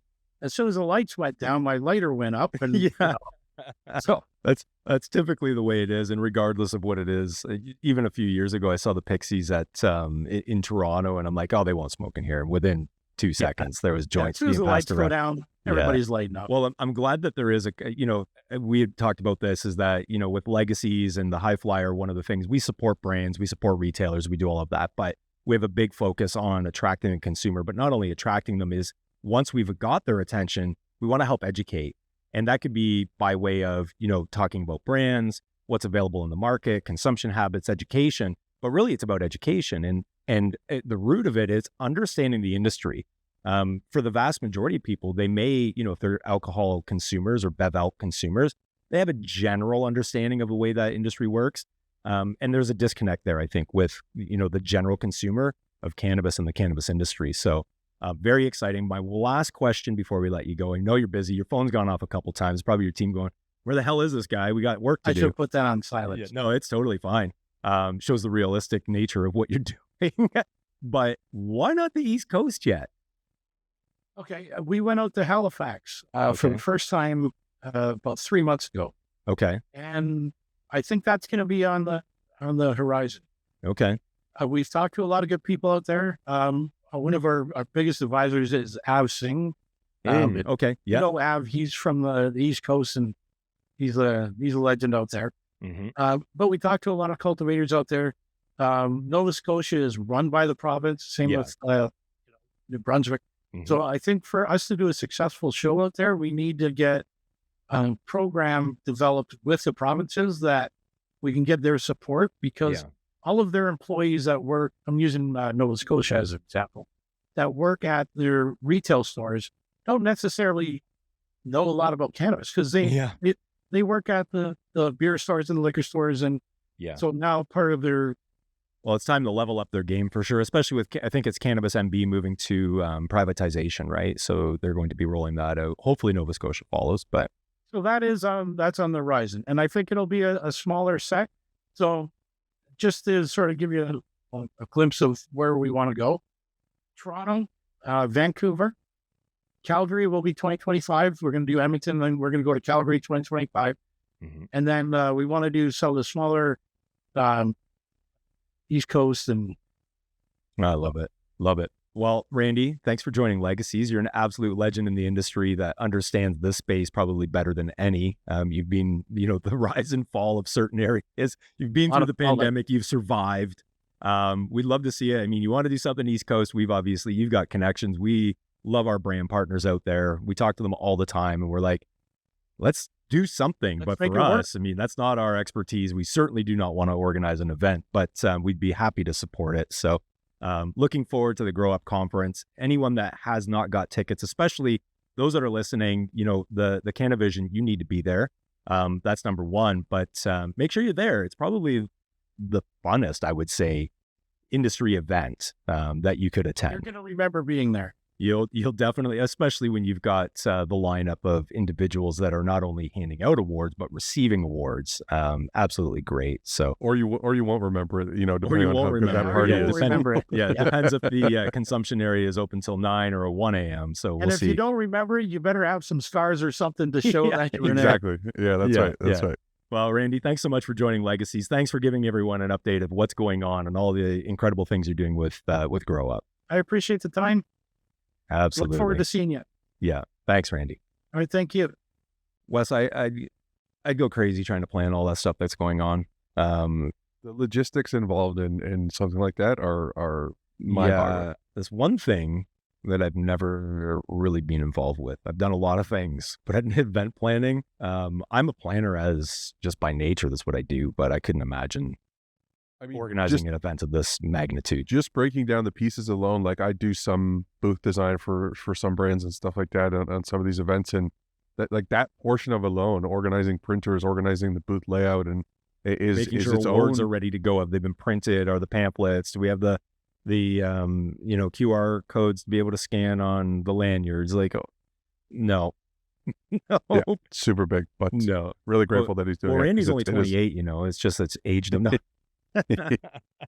Well, let's do this. That's great. We're gonna obviously support. We think Grow Up is a great event, so we'll do everything we can to support that. But let's take a quick break. When we get back, someone that'll be in attendance at Grow Up is Bubbleman himself, Marcus Richardson. Sounds great. All right, we'll be right back. Hey everyone, if you're like me, you get overwhelmed by the product selection in this crazy cannabis market. Every 2 weeks, we drop a digital flyer with a curated list or featured products that you'll want to try. Subscribe to our digital flyer at thehighflyer.ca, and you can also check out our historical flyers to see the products that we featured with a selection that I approve of, and Wes certainly does. Check it out at thehighflyer.ca. All right, and we are back, joined by the legend himself, Marcus Bubbleman Richardson. Marcus, thanks for joining Legacies. Yeah, thanks for having me on here, guys. Nice to do a podcast early in the morning. Early for you, yeah. It's afternoon for us, and that's the beauty of this, right? You're not new to podcasts by any means. Hash at Church, 3-year run at least? It was 8 years, if you can imagine. 8 years. Holy smokes. I did 3 years without missing an episode. I did 162 episodes, and I did not miss an episode, which was insane. I noticed you had them because I was in different countries. Yeah. I remember landing in Brampton, Ontario from Jamaican with my Rastafarian crew, and we had to drive through a snowstorm to get to Brampton in time for 9 a.m. for the I don't know what was Wow. driving me to make it have to start on a Sunday at 9 a.m., why I didn't want to miss one. It was, there was something really driving me, and I'm not really quite sure what it was. But yeah, after 8 years, we pretty much hung it Wow. up. Crazy. But a lot of great individuals. You shared a lot of great anecdotes as well throughout that. I've caught a couple of them, and historically I've seen them. I remember the one you did a couple. Did you do a couple from Jamaica? Oh, yeah. Yeah. So I caught one. I think you were outside. You were on a terrace, and the Wi-Fi was not the greatest. I and know you're it. out With for- you're out Tony. for- Yeah, that's right. Yeah, it was Tony. But needless to say, for our audience that have been under a rock, at least in this industry, Marcus, you've been in this industry a long time. I mean, what, 93? But technically before that, I think as well, right? Because you were doing some work with hemp, and let's go way back. Let's see how far back we can go. Yeah, I mean, really for me, the start, 83, 84, 85, 86, 87, probably 87 was the first year I smoked herb. I was pretty Okay. young, 14 years old. Yeah. And I always sort of speak to it like it was right out of the Half-Baked movie when the young guys puff the joint and then they go and he's like hugging the Abba Zaba bar. He's like, Abba Zaba, you my only friend. I had a very similar experience. It was just innocent and Yeah. fun and awesome. And it always made me just question that we need to protect children from cannabis. I was like, I don't know, man. I was a child at the time. I watched my friends who were dabbling with alcohol and other things, and I thought, man, these are things we should be You need to watch protecting those children guys from. throwing stones into traffic. Yeah, so it was kind of like that for me, and I just I had a real sort of connection to it immediately. It wasn't about escape for me. It wasn't about trying to hide my emotions. It was just this sort of connection I had, and that being in Manitoba, not the most cannabis friendly place in the late Right. 80s, early 90s, but I was lucky enough to very early on. I must have grown my first plant around, I don't know if I was maybe 17 or 18 years old, maybe a little bit younger, but I ended up meeting a wonderful gentleman who owned the hydroponic store in Winnipeg. I lived in And, Winnipeg, by the way. Okay. Whereabouts? It was my sentence. No, it felt like I a did sentence. 23 It years was there. 90, let's see, 90, 91. I was So there. I was 15, 16 through those impressionable years. A lot of crazy shit happened out there. A lot of We crazy opened shit. our hemp store around that time called the Okay. Hemp Exchange in the Exchange District, which was interesting because, here we have this little hemp shop, and me and my buddies were like kind of being like conscious activists in Manitoba. We're like, look, we're not going to sell weed growing books. We're not going we did a shop that was basically like, it attracted more farmers than it did any, we were trying to have hemp clothing and hemp thread and hemp paper. And we had, acquired Jack's book, The Emperor Wears No Clothes. And that really sort of armed us with all of this knowledge and information. And by around 94, instead of being like, let's do, THC weed thing, although on the side, in the meantime, on the side, of course, we were all funding our lives with it. And Ron Right. Hickey, who became my mentor, he owned the hydroponic stores, Okay. Nature's Nutrition in Manitoba. And this guy was, absolutely bonkers. You'd go in and be like, hey, so I'm growing some tomatoes. And he'd be like, listen, kid, I know you're not growing tomatoes. Let's go downstairs and talk about, I'm 18 years old. I'm in Ron's basement at Nature's Nutrition. He's dabbing me out with red honey oil from like Lebanon or something. Jeez. This guy's just got the crazy, he blew my mind. But simultaneously, we're kind of doing this whole hemp thing where we're like, well, maybe we could, like this book, like maybe we could grow hemp in Manitoba. And so we approached our government in 94. I remember it was absurd. We had a little deck that we made, and it was pretty rough deck when you think of the computers that were available in 94 Sure. and what was available to us. And the front page, when he opened it, was $1 trillion crop. And I remember it was our Minister of Finance and our Minister of Agriculture. And he was kind of like, guys, like, first of all, picture us. We all look 12 years old. We've got dreadlocks. We reek like weed. We're wearing Grateful Dead shirts. Right. We're like actively engaged in things we shouldn't be engaged in. But on the flip side, we're trying to do the right thing with this. And we've got the information, and Jack's armed us. And we're like, listen, we figured it out. We're allowed to grow hemp if 0.3%, and we're showing him all the amendments and the drug and treaty, peace treaty, like everything. We're going through it. We show him the deck. He opens it up, $1 trillion crop. He's like, I don't have time for this. I'm like, just turn the next page, turn the next page. We're so excited about this. So he turns the next page, and it's the Popular Mechanics 1937 article, The $1 billion crop. This is the first time billion and dollar was ever used in an economic statement. To be a billionaire in the 1930s was kind of being like quadrillionaire in 2024. It was just a word that, maybe some people know how many zeros are on the end of quadrillion, but most don't. It's an illusionary number. They just don't really understand it. And when he read that, and we were like all excited, like that Popular Mechanics, it was the first time, billion and dollar was ever used in an economic statement. It was for growing hemp for the war proceeds. And he was, okay, like that's really, I get that. And so he starts, looking, and now he's paying a bit more attention to us. 9 months later, we had our first experimental, legal, low THC hemp field, simultaneously while all of this is happening. And Jack's book was a big part of it. When we went to Amsterdam in 95 and 94, we met Jack. We got the book. That's how it all sort of started rolling. But we also met an expat by the name of John Stahl. And this gentleman was moved out of the U.S. He was living in Kiev in the Ukraine, and he was trying to get something going with Goroborodko from the Institute of Bast Fibers. And he had this incredible hemp farmer named Sasha. And, Goroborodko was told 25 years prior by the DEA, get rid of THC or get rid of hemp. He figured out a very, very simple, and it's often like this. You heard about the Americans spending $10 million on a pen that writes in space, but the Russians go up and use a pencil. Very similar mentality. He figured out a litmus test in the field. He could go in and test his plants, and if the litmus turned purple, he knew that it was a higher THC than he needed, and he'd pull those plants. He did it for 25 years, and his cultivar, the Zola Tenosha 11, 13, 15, and 17, I'm sure they've moved well past that today, but this was in 1993, 94, had the lowest hemp THC on the planet. It was 0.03%, so 10 times lower than the actual amount that qualifies it to be classified as hemp. And so we had met him in Amsterdam at the Cannabis Cup. He had gone there thinking it was going to be some cannabis business event. And he was quite disappointed, obviously, to see that it was just a bunch of young dudes with dreadlocks and tie-dye shirts, smoking joints, and just getting absolutely destroyed and decimated and enjoying a somewhat legal atmosphere in a country that was new to most of us. So, that connection with Jack introduced and linked us up with Goroborodko and the Institute of Bast Fibers.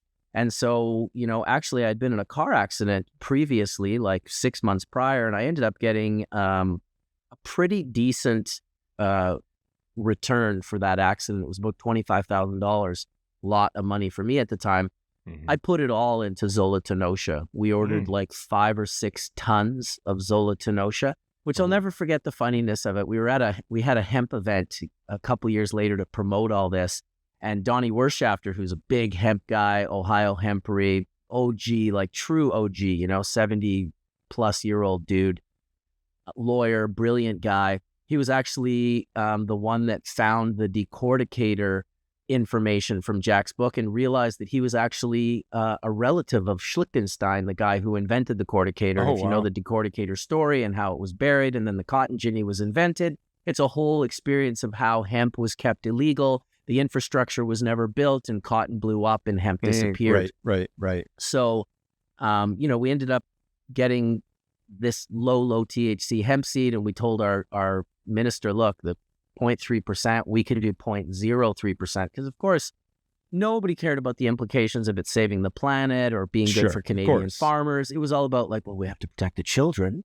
Right. Like, what about the children? I'm like, well, they're drinking your whiskey right now. That's what the children are up to. So we probably don't have to worry about them too much. But it was funny. The first 5-acre field we grew, I remember we brought Ron Hickey, my mentor too, drove through the middle of the field in my Volkswagen van. He literally teared up as he had previously served 6 years in prison at the Stony Mountain Penitentiary for being a habitual florist. He would go on to serve 5 more years after that day in Stony Mountain Penitentiary, 11 Christmases, as Ron calls it, with the most dangerous and psychotic offenders that the country has. They were sorry to see him go. An extreme pothead like Ron made the prison a better place. And when someone wanted to go and shank someone, Ron was the principal. He would say, hey, I got some spliffs. Let's just smoke a couple of joints and let's hammer this out. And he was doing it with all sorts of groups that do not get along racially. So the day he left prison for the last time, the guards were like, we're really going to miss you, Ron, like really going to miss you, because he kept riots from happening. At one point, he got caught smuggling lobsters in with Chang from the Triads. And the Tonight Show wanted to do a skit on it. They offered the Winnipeg Sun $25,000 if they could do an interview with Ron and Chang about how these guys were smuggling lobsters in and living the good life in prison. But the Tonight Show wanted to keep all the money, so Ron was like, I don't want to do that. You know, if I don't get the money, we don't need to go on and blow our scene up. So these are kind of the characters that, you know, Ron was the character that was the mentor that really, Bubbleman would not be Bubbleman without the absolute insanity of Ron Hickey. Quick Ron Hickey story. Hey, Mark, I got 5 gallons of chlorophyll. Let's make some oil. Chlorophyll, isn't that illegal to have?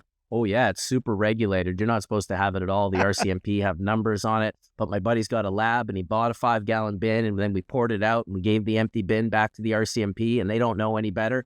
Let's see what we can do. So we're at his house. Chloroform's the stuff you knock people out with, right? Yeah. So we're using this. It's a solvent, and we've made a bit of oil. We've soaked it, and we put it on the little heat pad, and we've got the fan, and we're blowing it out the window to off-gas the chloroform. And I go outside at one point in time. I'm like, Ron, oh no, Ron, come out here. And we see this big Winnipeg squirrel, one of the big ones. And he's done. Like he's dead at the window, basically.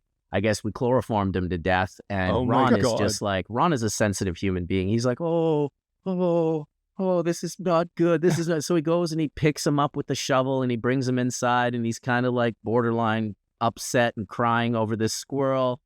And we're still off-gassing, and I don't know, Ron's like super like ADHD, he's just talking about this, and then he's got a squirrel mind. Yeah. And so all of a sudden we end up getting sucked into something else, and I look over and I think I see the squirrel move its hand, and I'm like, Ron, I think it might be alive. Well, about 2 minutes later, this thing unfroze from cryogenic stasis and fucking blazed all over his house, got up like completely awake, and then proceeded to destroy Ron's drapes and couch. Oh my God. It was shitting and scratching and breaking everything in its pathway. And so this was my experience with Ron Holy Hickey. That was shit. 5 minutes out of a day with Ron. Wow. And I spent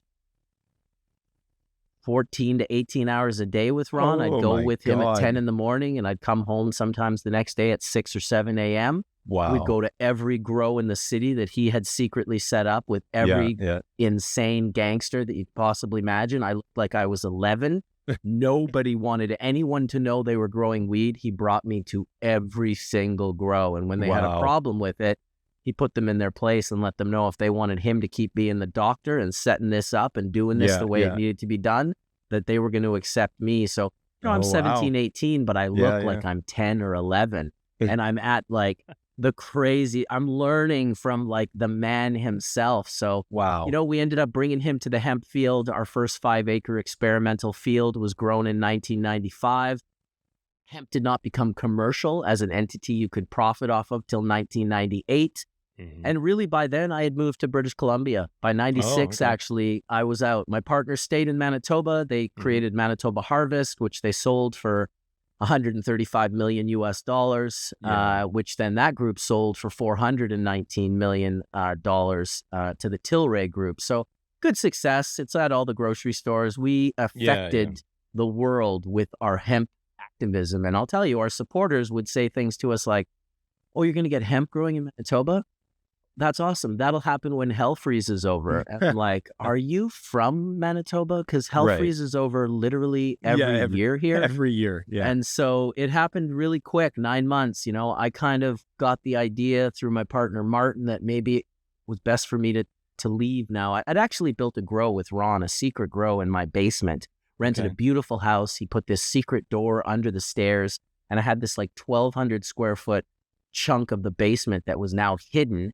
Linoleum floors, lights. He built the whole thing so beautifully. Well, a week after he built it, the landlord calls me up and she's like, hey, I've just got like a surveyor guy that's got to come to the house and just do some surveying. I'm like, oh yeah, that's no problem. And so he's surveying all around the house, and he goes down to the basement. And he's like, hey, can you come down here for a second? And I know he's coming. So I've cleaned out the room, and I've actually put these 2 iguanas that I had as pets into this giant 1,000-square-foot room way in the corner on a tree with a little bit of sand that I threw on the ground, trying to make it, in my mind, look like an iguana room. Yeah. And he's like, hey, dude, like, half your basement's missing. I'm like, oh, yeah. Well, we just put up a wall. I built a little iguana room. And so I take him through this secret door, and he sees this room, and he's just like, oh, your iguana room. Hey, okay. Evicted, right? Evicted. Immediately. Oh my God. Immediately evicted. So I'm like, I just built this grow. It was a beautiful house. I was ready to get going. And my partner was like, oh, you moved to BC, bro. Like, BC seems like a good fit for you. You can kind of get out there, pioneer for us. We'll follow you behind. They never did follow me. They all stayed. All my partners from the hemp days, they all stayed till in BC. I moved out in 96. I had one friend out here. Her name was Hillary Black. I would visit Mark Emery's, we would visit Mark Emery's Hemp BC. Yeah. As hemp guys from Manitoba, and we bring like the haze, which Ron would have, right? Ron and I grew the original haze together. You know, Hugo, the plant that we got 32 ounces off of and had to move multiple times in a 5-ton truck. We'd come with finger hash, and we'd show up, and the Pot TV, or not, sorry, before Pot TV, the Hemp BC crew, it was like Shell and Dana and Mark and kind of Jeremy, who was boyfriend of Shell. And these are all people I still pretty much know, but they weren't really open-armed to the Manitoba hicks that were showing up, probably with our funny Manitoba accents. And they were just like the cool BC underground guys, and they didn't really want to have anything to do with us. Hillary lit up like a flower every time we showed up. Oh, wow. Did you guys bring the hemp? And she loved Ron, and she loved me, and we just had, and I mean, she was probably 16 or 17 years old at this time when I met her, maybe even 15. You know, she was a cool dead chick and did Dead Tour and was from West Vancouver, and so she was just really kind. So when I moved out here, I linked up with her, and she was kind of in this situation of like, what do I do? Where do I go? I'm in love with Todd McCormick, but he's living in this mansion in Bel Air, and he's really monogamous. There's other women that were there, and and I'm like, what do you mean? Like, I just moved here. You're the only fucking person I know. You need to stay in BC. Right. And she's like, well, I have 2 options. I can stay here and create something that has been, you know, she was in with the California. She was very inspired by Valerie and Mike Corral, who were really some of the original Cali cannabis activists, along with Perron and D'Angelo and some of these others. But Valerie and the Wham group, they really inspired Hillary to be like, I don't like medical, I don't like marijuana. I don't, so she's on my living room floor making these little notches on a piece of paper one day. And she's like, I like the word compassion. I like the word cannabis, compassion instead of medical, cannabis instead of marijuana. Well, this is the birth of the BC Compassion Club. I become one of their first growers because I lit up 10 lights the minute I moved from Manitoba. I got a house on the ocean in West Vancouver, and I lit it up right away. And of course, I was lighting it up to grow great weed for myself. But then Hillary, it was like this angel that was like, this is what I'm going to do. I'm going to stay in BC. I'm going to open up the Cannabis Compassion Club.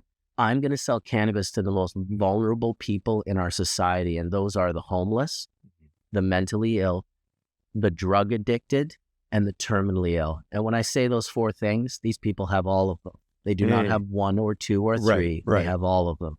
And those were the original folks that Hillary decided to sell cannabis to. Wow. So I was like, okay, like I can get behind this. And right away, from the first time I ever sold her like an ounce of pot, I just was like, I just felt internally like I have to sell this at a loss. I cannot make a profit selling this weed to people who are literally fucking dying on the streets of Vancouver. At the time, I was also, growing weed was really a low way for me to make money. I was really good at selling weed. I mean, really, really good at it. I could sell 500-600 pounds in a week, no problem.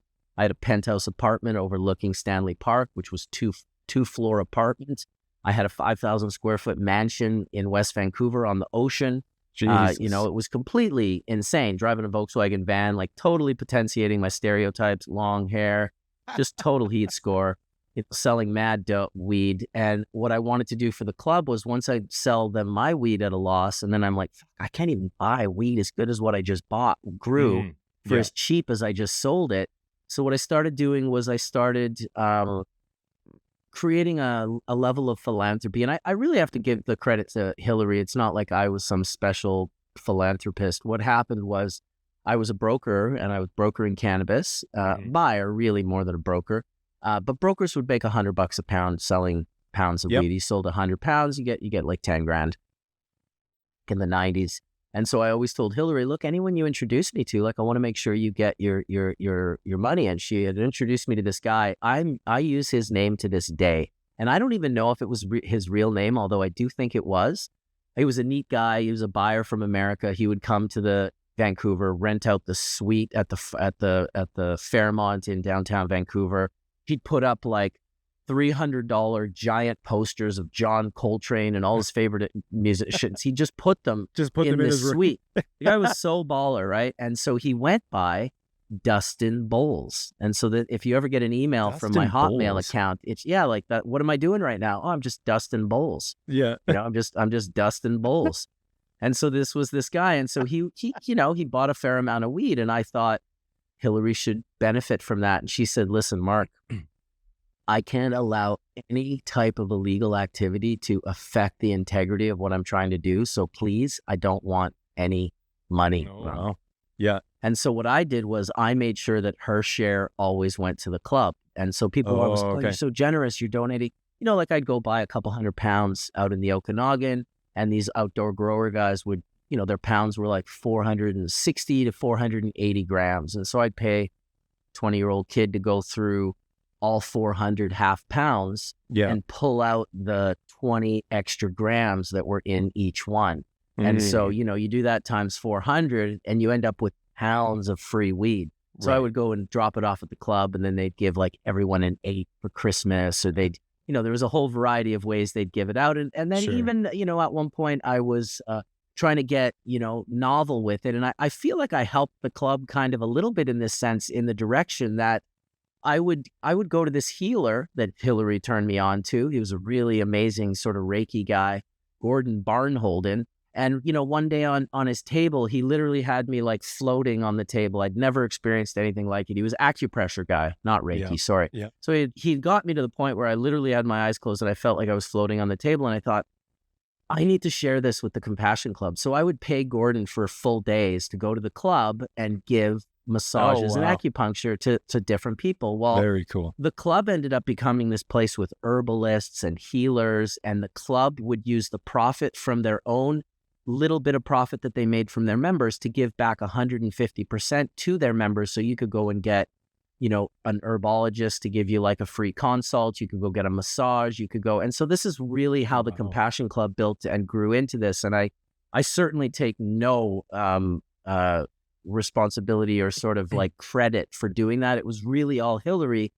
She was just such an angel. I was just able to play a small part in that. Yeah, so, around Very 1998, the club had a break-in.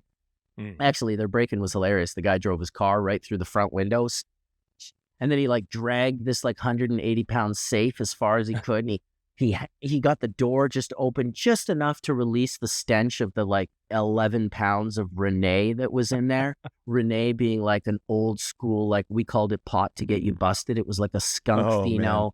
It was just rank. I believe it was alcohol soluble terpenes and volatile organic compounds, the non-water soluble ones. They just seemed to like, like a tiny little piece of a leaf one time was behind my bookshelf, and I was walking out of my kitchen into my office, and I kept catching whiffs of it. And I was like, now keep in mind, my olfactory is like on another planet. I've always had an absolutely off the charts. If I was in the wine industry, I could for sure be a sommelier.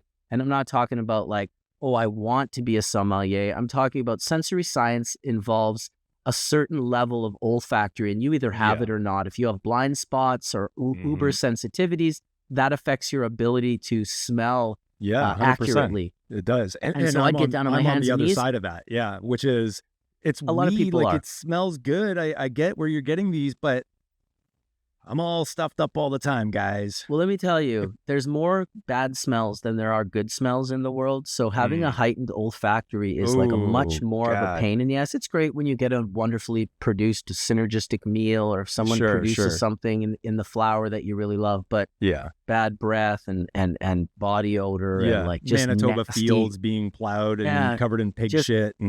Listen, when I went to India, I almost fell off my feet. I got off the plane and I'd never smelled diesel, rotten flesh, baby shit, vomit, all at once, simultaneously. It just went into my brain and I was like overloaded by it, Oh my God. But this olfactory ability has helped me over the years. And so I, would help the club with whatever I could do and get them the best weed that I could. The club got broken into, the safe got busted. Hillary calls me up. Do you think you could take some of the flour home? Well, on the day that I took that flour home, I ate mushrooms. I bought like 100+ pounds of weed that I flipped to other places. And then I just brought this last little bit home for the club. By then it was like 2 a.m.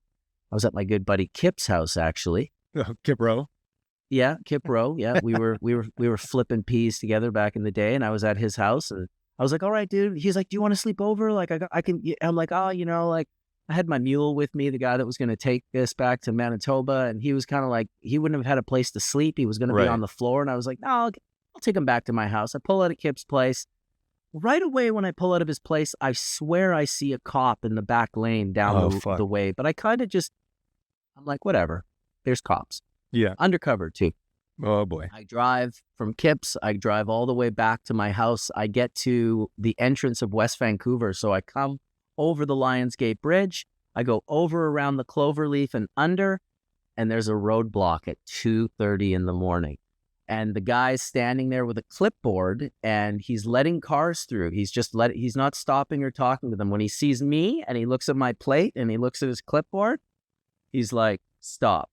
So right away, I know someone ratted me out. I've been told on. I get arrested. I got 16 pounds of weed. Got, I don't know, 6 or 7 grand cash left over. So I'm in the West Van prison jail overnight, and I end up hiring John Conroy as my lawyer back in the day. John's a good buddy, good friend. And, Hillary testifies for me, and I end up getting no time. I end up getting no fine. The judge orders my money be given back. The only thing I cop is, his name was Paradis, which is French for paradise. He developed prostate cancer in the middle of my case. Even weirder, the prosecutor, who was a real cowboy guy, like he wore cowboy boots, real ass-kicking guy, he had been friends with John, and they all know each other. They're colleagues, right? Sure 25 years.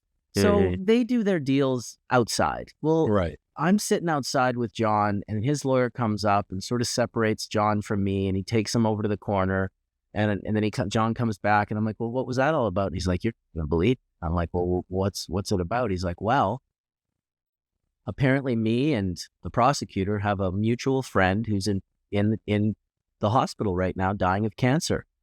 And the prosecutor asked me if I could ask you to get him a bag of weed." So the prosecutor is trafficking in cannabis in the hallway of my court case, asking prosecutor. Yeah.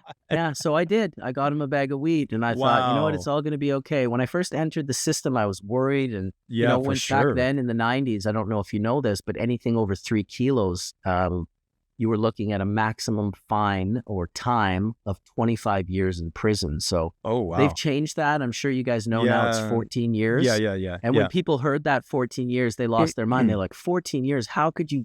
How could that even be on the books? It's like, they moved like 11 years off of it. So it's not like anyone's ever been given that, although Ron's close with 11 years for cannabis on 2 different occasions.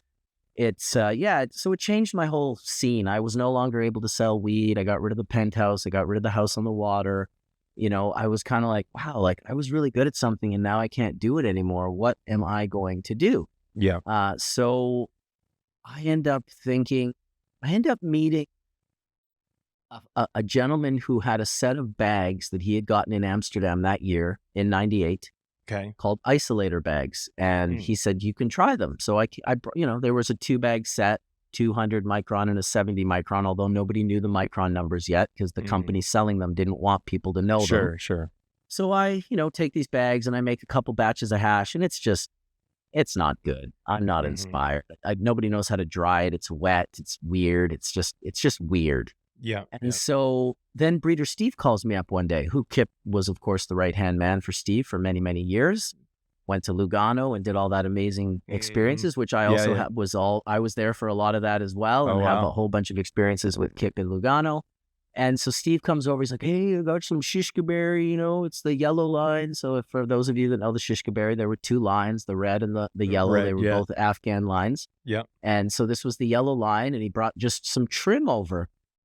And we batched out, and it was the first time I'd seen hash. I wouldn't quite call it full melt, but it was melting when we hit it with a lighter. It looked just spectacular, almost like a plasticine or a silly putty. And we'd never seen anything like it. So I kind of was like, well, this is substantial. So, and I knew Mila, the pollinator woman. I was like, oh, apparently these are Mila's new bags and new products she's selling. So I went to Amsterdam. I was coming out of this major baller mentality of just having cash and houses and penthouses. Just baller. And so I went there, and I guess I was probably pretty cocky. And she was having a day. There was, poor Mila. She's a Dutch woman that, Americans and Canadians as well, I think, drive her a little insane or were driving her insane back then. And I get it, because I remember a lot of the Dutch just couldn't click the dial. Aryan clicked the dial and became extremely wealthy because of it, because he monetized the North American people that came to Amsterdam at those original cannabis cups. He was really good at it. He just had a smile. He'd hire the buses. Mila was more like this Dutch woman that was just like, I don't need to pretend to like you to make money.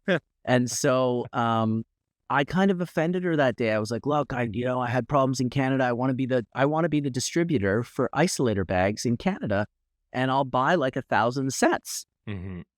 She was like, I don't really remember how it played out. Maybe one day I'll have to get her to tell her side of the story, because I'm sure it'll be different than mine.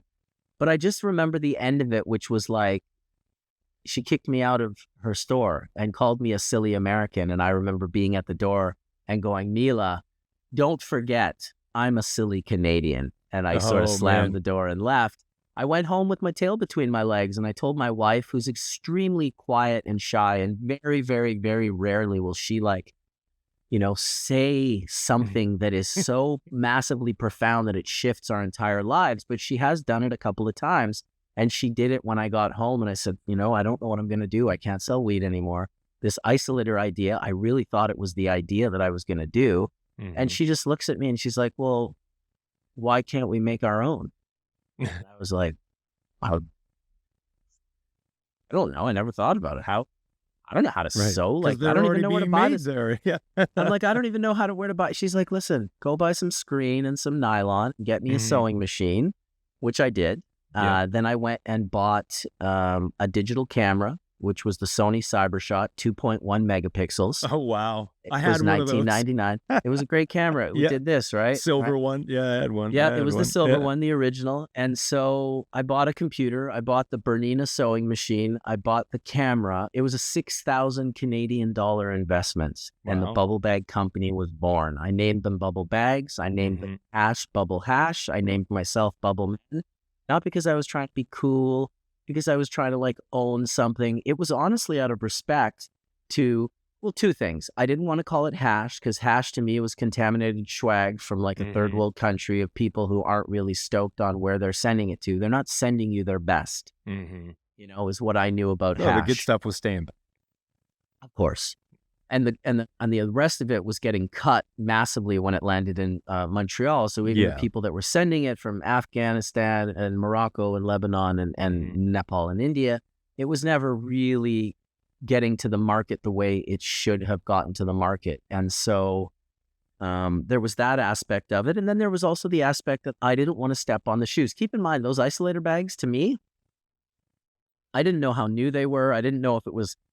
I realized later it was about 8 months after she released those bags that I had bubble bags. So it was a very short period of time. Yeah, the isolator bags came out in 98, and they were based on a machine by Reinhard Delp, which I Why ended do up I in know a that? 5-year lawsuit with him. Oh, okay. I know that name. He owns the water extraction patents. But he's got Okay. sociopaths that were representing him for a while. One was Joseph Petrie, who's the author of The King of Nepal, who I met at the Toker's Bowl, one of Mark Emery's Toker's Bowl. I had Chris Bennett, a dear friend of mine, come up to me, author of amazing books. And he came up to me and said, hey, there's an author here. He wrote a book about Nepal. He doesn't have a booth. Do you think he could put some books on your booth? And I was like, fuck, of course, Matt. Are you kidding me? Mm-hmm. So I let him do that. He seemed like a cool enough, kind of old school, kind of growly New York guy. Yeah. But he had neat stories about Nepal and smuggling and whatnot. And at the end of that, he went home. I was just swinging bubble bags. You know, it's like 2002, 2003. I'm pretty fresh into it. Yeah. And he calls me up a couple weeks later, Joseph Petrie, King of Nepal. And he says, hey, I wanted to get you, thanks for sharing your booth and everything. He's like, hey, I wanted to get you paid for those bags. I was like, what bags? He's like, well, the bubble bags. I grabbed a set at the Toker's Bowl there. And I'm like, what? He's like, you know, you had bubble bags on your booth and I just grabbed a set and I wanted to get you paid for them. And I'm like, time out. You grabbed a set of the bags? Like, I don't know why I reacted this way. I guess I was just kind of flabbergasted. I should have just been like, oh, no problem, dude. That's awesome that you want to pay me for them. But for whatever reason, I did a me thing, and it's the way my brain works. I was like, time out. You took a set of my bags without paying for them. And so I ended up getting into this huge fucking argument with him, which ended with him saying to me on the phone, I am going to do everything in my power to destroy you. Oh this my was how we God. ended. Dude, it was Really? wild, bro. You should look into this guy. He's a wild dude. I met the characters, bro. So what does Wow. he do? He tracks down Reinhard Delp, who owns the patent for water extraction, Oh, fuck. and he gets him to sue me. Him and Mila kind of worked together on this. When I got my disclosure, I found an email from Mila in it that said, he was saying, look, we're going to sue you. You've copied my idea. You've created these bags based on my machine. And she wrote him back saying, hey, listen, there's this Canadian guy. He's selling millions of dollars of these bags. I'm barely doing any business. You should sue him. Yeah. And so I was like, but I would have to say I would thank her, because when he sued me and I was very defensive, and this guy's coming for something that I took 4 or 5 years of my life to build this. It's just starting to become successful, and now someone's going to come take it away from me. I was pissed. So I fought the lawsuit. I hired the bomb lawyers. I remember I reached out to Hillary, who was working for Moses Neimer at the time, and I said, hey, you got to send me Moses Neimer's lawyer. So this is how like completely naive and ignorant I am. Like Moses Neimer has a lawyer, right? He's got 47 he's got a fucking bunch. lawyers. Yeah, exactly. So she gives me the name of Anita Hill. Anita Hill is Moses Neimer's lawyer quiver. Oh, She fuck. holds the lawyers. She decides what lawyer is needed where. And so I Wow. say, listen, I need a patent lawyer. And she says, no problem. I'll hook you up with Dave Tate from McCartney Tetro. Holy fuck, was that a mistake? $650 an hour later. Why would I think I needed a billionaire's Yeah, lawyer? in the early 2000s. I don't know what I was yeah. thinking. Yeah, just to fight Reinhard Delp. And so what I learned in the story, and this is a really cool story, I learned that Reinhard Delp goes to Amsterdam in 1997, and he goes to Mila, and he signs a contract with her for the ice cold extractor. It's a 5-gallon conical beer tank that you mix resin heads in. You mix the flour in with the ice. Everything sinks down into this little funnel. And then you've got a little valve. And if you look at the funnel on the bottom, it's kind of like a glass piece that you can see the colors. So he was actually doing it very differently. He was isolating the most mature trichomes, and they were falling off in fractions, and you could see. Oh, wow. So what I did was very different. I Yeah. put it through different micron screens and isolated by micron diameter. He was isolating by maturity of glands. So in your maturity of glands, you could get a variety of different size heads. So it was kind of cool. Yeah. He brought the machine. He signed the contract with Mila. Well, like a week later, she's got these 2 guys sitting on her couch, and she's going to show them this process. One of them is named Eldon, and he's an old school hash smuggler. He'd go to Nepal and put hash in guitars. And then he also had access to diplomats from Korea that would bring the hash over. And so he was sitting with this other gentleman who had been living in Nepal for quite some time, an American by the name of Mark Rose.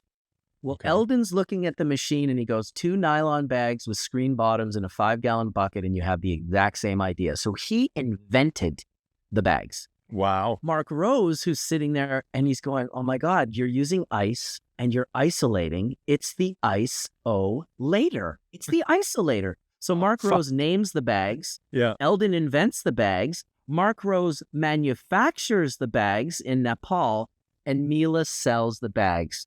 Well, this is not how it was promoted in any way, shape, or form. For 10 years, Wow. I was the thief that ripped off Mila, when in reality, she had not only ripped off Delp, she had also ripped off Eldon and Mark, because Mark became the distributor. And within a very short period of time, he found out she was making them with Turkish labor instead of letting. So she was making bags on the side, selling that he wasn't getting a cut of.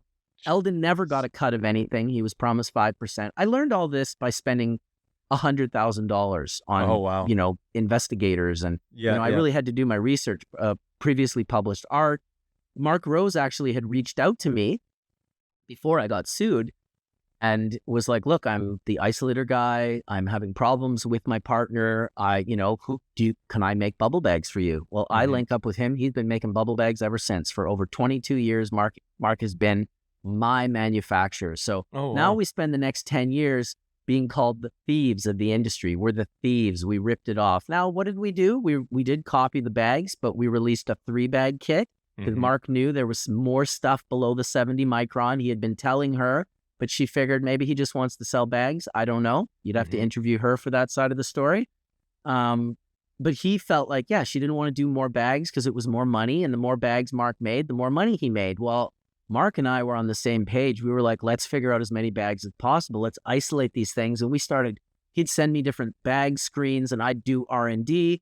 And it was the 220 and the 73 and the 25 were the first 3 bags, which then I added, I want to say the contaminant bag, like a 190. And then it was like, then we added the 45, which we were like, wow, there's a lot of good stuff that was going into the 25 that we could take out prior to it going into the 25. Somewhat food grade, but also maybe good for pressing rosin, maybe good for whatever. This was, years before rosin, but it would turn to that down the line. Sure. The last bag I added was the 90 micron, and that was my 8-bag kit. And we set the stage. Bubblebags became the voice of authority on water hash. I was so passionate about it and so willing to engage on Overgrow and Cannabis World and CannabisCulture.com that I just sort of inevitably came this. I was so excited to show it. I was always like, to see the eyebrows go up when you pulled that bag out with a big sand log if you haven't sitting in the bottom. because I did buy a set. Yeah, dude, and it's completely different. To do it when it was so fresh and new was unbelievable. I feel so blessed to have gotten the experience to be able to be the guy that showed, thousands, hundreds of thousands, millions of people this process. And I can say millions now because my YouTube channel alone has 25 million views. I know millions of people have seen my content outside of the magazine articles and the interviews and the podcasts. I've got good traction on all of that. And just, over a 5 to 10 year period sort of became, the voice of authority on the process. I was, Mila wasn't willing to copy right away. She was more like, he needs 8 bags to do what we do with 2 bags. And the hash world was like, that's not when it's explained properly. That's not true. And so now the isolator bags, of course, are 6 and 7 and 8 bag kit. Okay. And so they're still in existence then? They're around? I believe they're still in existence. Yeah. She's still selling isolator bags, which you got to give her props for. I mean, 98 to 2000. Now, in the end, I paid Reinhard Delp 6 figures because I learned what I learned. Mila never paid Reinhard Delp a penny. He actually passed away without getting paid by the isolator company. But myself, Jason from Payload Bags paid, and Lucy from the Triple Extractor Bags paid as well. And so, for me, I've always been like, Lucy was a woman that came to my booth at the Milk Vag one year. She had a pad and paper. She was asking me all sorts of questions. I was happy to answer them, give her pictures, really give her a deep understanding of what was needed. I was the first one to show the numbers and the microns of the screen so that people could know that. Yeah. And so, she went home and started this company, the Triple Extractor. She had bags. She was from Montreal. She was a single mom. People were like, that woman totally ripped you off. I'm like, whatever, dude. Did she, or are we just sharing information here? Right, It's a right. free market. If she thinks she can sell bags better than me, well, she should be allowed to do so. And so when Delp sued me in particular, I reached out and found Jason and Lucy, who were also simultaneously being sued, and I brought her into my lawyer so we could share costs of the lawyer. Yeah, smart. But in the end, all three of us agreed. We kind of just were like, look at this guy deserves to be paid. There's no getting away from this. Like, the bags were invented from his piece of equipment. Wow. And it just felt good to be on the right side of that. I bet. Yeah, for sure it would. And that's the thing. Like, man, what a crazy story to get to that. Like, that's incredible. Like, I've always wondered because, going back to my early MMAR days, it was real quick where I had a lot of fucked up crops. I'm like, I can't sell this stuff, but I need to do something with it. Bingo. And so I immediately go out and I get bubble bags. And at first I'm like reading the instructions, I'm looking at videos, and I'm like, fuck it. I'm just going for it. I'm doing it. And I didn't realize the ratios and how much you needed to have in the bucket versus when you're actually trying to sieve it and pull it out and it's vacuuming the water out. A lot of trial and error, and then back to videos to figure it out again. But it's been around. It's part of culture now, right? Especially within 100%. Canada. But that, I didn't realize, because obviously there's a lot of different forms of hash and hashish, right? And we get into charas and all these other opportunities for hash. At what point was it? I think you had said, was it 97, somewhere in there, where water hash or bubble hash, as you would have claimed it to be, is that when it became popular? No, it really became popular when I got a hold of it, and I'm not just tooting my own horn. That's fine. The timing was with me. So the story, how I found out was, I used to be friends with Neville, the breeder. Mm-hmm. I'd go visit him in Amsterdam, and I also, of course, was, one of my mentors was Skunkman Sam. And so when I got into the lawsuit, I reached out to Sam because he's a bit of a historian, and he also knows the true stories, the non, false stories, because everyone wants to rewrite history and put them in the history. So a lot of people, I have people all the time, they'll call me up and they'll be like, oh, dude, I've been using your bag since 93, 94. And I'm like, that's amazing, because the bags weren't invented till like 98, 99. Yeah, you got a time machine? No, dude, I'm telling you, bro, it was 93 or 94. I'm like, oh, you're telling me? Okay, well, that's amazing, dude. But the bags didn't exist, so that's great for you. So lots of people want to rewrite the history. I found out the history through my lawyers and through interviews with a lot of different people, and the research and the investigation that we opened that lasted almost 3 years. So what we did was we found out from Sam and Neville that the first time anyone had heard about water being able to be used to make hash was Neville. And Neville had been told by an unknown American, I suspect a Californian, which is the center of the cannabis universe. There's just no denying Emerald it. Triangle, Those people, those are the folks, Yeah. Even BC, it was all of the draft dodgers that left there and came up here to the Kootenays that became our growers. So it's not like you can differentiate the two. All the OG BC guys, dudes, 100%, bro. And so Neville had told Sam in the 80s that an unknown American had told him that resin is dense and sinks in water because it's still affected by gravity through its density, rather than be buoyant. Everything else floats. So this was like a something that just got told to Neville. Neville never did anything with it. In 1988, Robert Onell Clark, along with Skunkman Sam, created an advertisement in the 1988 issue of High Times magazine, and it was called Sadhu Sam's Water Extraction Secret. And you could send $10 to Sam. Thank God. I mean, listen, had he published it in the magazine, the directions, everyone would have it. Well, it would also be previously published knowledge, and the patents would be void, and there would have been no lawsuit. Oh, yeah. But he didn't. What he did was, and this made the lawsuit even crazier, because they were like, well, it's not really previously published, but it is still public. Yeah. He only ever sold 10 of those directions. And Rob told me, they were like, put weed in jar, shake jar, put jar on sill, let resin sink, scoop off flour, pour through coffee filter, collect hash. So a real non-inspiring. I mean, years later, they called it the Gumby method. And I don't know who Gumby was, some online guy that basically once again, rewrote history, took Sam and Rob's thing and it made it 90% of people know it as the Gumby. But if you go on to the book Hashish that both Rob and Skunkman Sam wrote, you will see in that the Sadhu Sam, the original. It's kind of got hippie art from the 60s. Yeah. You know, like Jefferson Airplane guy standing there. And so they only sold 10 of them or less. And it was Christ, $10 they sold more Dakota US. rings. Exactly. So people, it wasn't picking up. Yeah.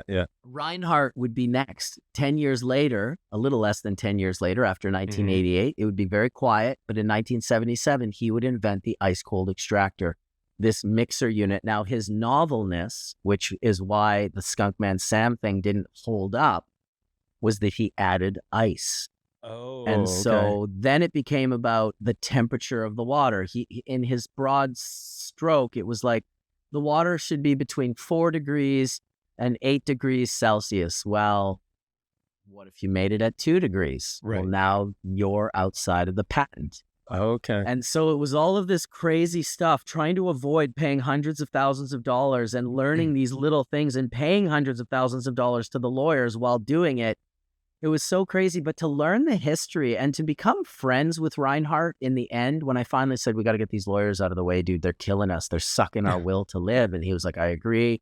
You know, he was also in another pretty serious, I don't know if it was a lawsuit or I can't remember if it was his son or daughter, but his child's partner and their family had bounced with his grandchild.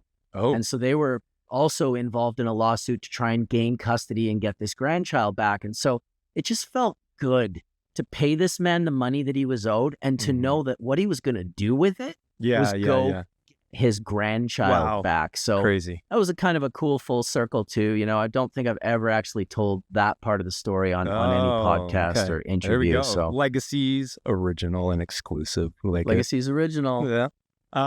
So, man, we could go on this. No wonder you had how many episodes of Hash Church? Well, and Hash Church was bigger than me. I'd have 10 other people on the panel, and they all had crazy stories. Hangouts, so it was, right? Like, yeah. Oh my It's god. wild. We could go on forever. Now, so tell us about today, because you know you haven't gone into anything mildly. I am interested in the whole patent thing and the race for patents because there's a lot going on. You know, there's Next Leaf and what they've done there, but there's also Whistler Technologies, and Whistler Technologies has done some amazing work. But there's a ton of companies that hold some sort of patent. But I think you just explained it to me a little bit.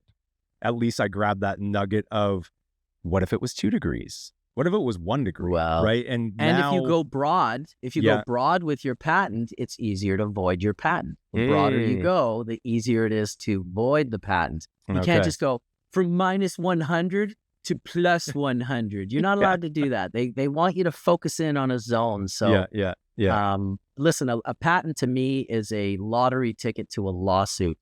You know, you better be able to defend yourself. You better be able to, I mean, it's a fear and scarcity mentality of doing business. I get it that getting a patent can be for you to be able to make sure you don't lose your good idea. And more than, you know, big companies, of course, what they want to do is monetize patents. They want to force people out. They want to force people to pay lease the patent. Those are patent predators, and there's a lot of patent predators are out there as well. But I mean, I understand patenting for all the reasons. It's not really how I do business. I understand it more from like, I'm going to patent this so nobody can tell me I can't do it. You know, and it's the main reason I paid Reinhardt. I've got an in perpetual till the end of time. I'm good to go. I've paid him from the beginning to the end. They're never going to come back. I mean, those patents are void now at this point in time. Patents only last for 20 or 25 years before you have the ability to potentially go back and renew them. But he never did. I believe he's actually passed away. So rest in peace to Reinhardt Delt. Wow. Okay, so bring us to today. And there's a span and a gap in there, obviously, but you've still got a lot going on. Legends of Hashish 3. We've seen that you're at Spanibus and, you know, spreading the good word. You've got the brand moving into the US as well and picking up there. But current involvement, what's going on? What is Marcus got his hands in now? This could be deep. So let me see. 4 hours? No. Yeah, well, right off the bat, Legends of Hashish, of course. I just finished the 3rd one in Barcelona. We just finished in December, the 3rd one in Los Angeles. I did a couple in Vancouver. I did about 13 or 14 in Amsterdam. And we have another one. We haven't really quite announced it yet, but we have one coming up in August. It's going to be with the good folks at DFO, which is a monster glass gathering put on by North Star Glass. Okay. The reason I'm kind of excited about it is, 20 years ago when I had the first vapor lounge in Vancouver called the Melting Point, I did a glass show with a good friend of mine by the name of Marble Slinger, called Degenerate Art. And it was a play on Hitler's degenerate art from the 30s and 40s when he would do those art shows and show certain artists as degenerates and put dog shit and garbage in the gallery and spray paint the walls and just kind of be like, these are degenerates. So, Slinger loved it. He took it on as like, let's do the degenerate art class after Operation Pipe Dreams and the arrest of Tommy Chong and all of this sort of crazy shit that was going on. We wanted to throw a degenerate art show. And it was really, I had the money, I had the venue. Slinger was the curator. He knew all the glass blowers from Mothership, Scott Deppie, prior to Scott being in Mothership or starting that company. Jason Lee, Pedro Smiley, Ambro Pellegrini, just all these amazing glass blowers. And so I was like, let's do a Legends of Hash on this day at my gallery. And it was a unique one because it was all my hash saved over the course of a year, 12 different kinds of full melt put out onto a table as a buffet. So you went up with your plate. You could put your little scoops on and you could write with a pen on the pencil or a pen on the paper plate what the variety was. And you go back to your seat and just smoke hash. So we did that. Then we did the Degenerate Art Show and we released that the next day and it went on for a couple of months. We did Regenerate Art Show the next year and then Marble Slinger went on to do the Degenerate Art documentary that he did. Which is quite different from our shows. The shows aren't part of the documentary, but he did this amazing documentary. This was 20 years ago. So when I was talking to DFO the other day with my partner Addison, who does Legends, we thought, wouldn't it be neat to bring all those original glassblowers back to the DFO, maybe do question and answers, maybe showcase Slinger's film, maybe do a Legends of Hash, and do it all sort of combined and together. So really neat opportunity. I've sent the message to Slinger, haven't heard back from him yet. So we'll see where that goes. Very cool. Legends is growing. It's only going to get bigger and better. And I'm really excited. The one we just did in Barcelona was spectacular. We rented a beautiful villa overlooking the ocean. Wonderful people showed up, 160 to 200 people. We had beautiful Italian food. We had 25 judges with some of the nicest hash in the world. My favorite part was at the end when I just took the leftover from the jars and just gave out hundreds of dabs to everyone that was there. They just brought up their dabbers and I stood behind a table. There you go. There you go. There you go. There you go. Slinger. It just made me feel so good. It was so enjoyable. So that's Legends of Hash. The company that I founded about 4 or 5 years ago called Embark Health went through some brutal pain, feelings. Bad partners, bad groups. People came in, bought the company, shredded it, bankrupted it. New partners came in, kind of took over the facility. I stayed working with them while they were in this transition. They've now gotten rid of the Embark license. Embark is gone. The facility is theirs now.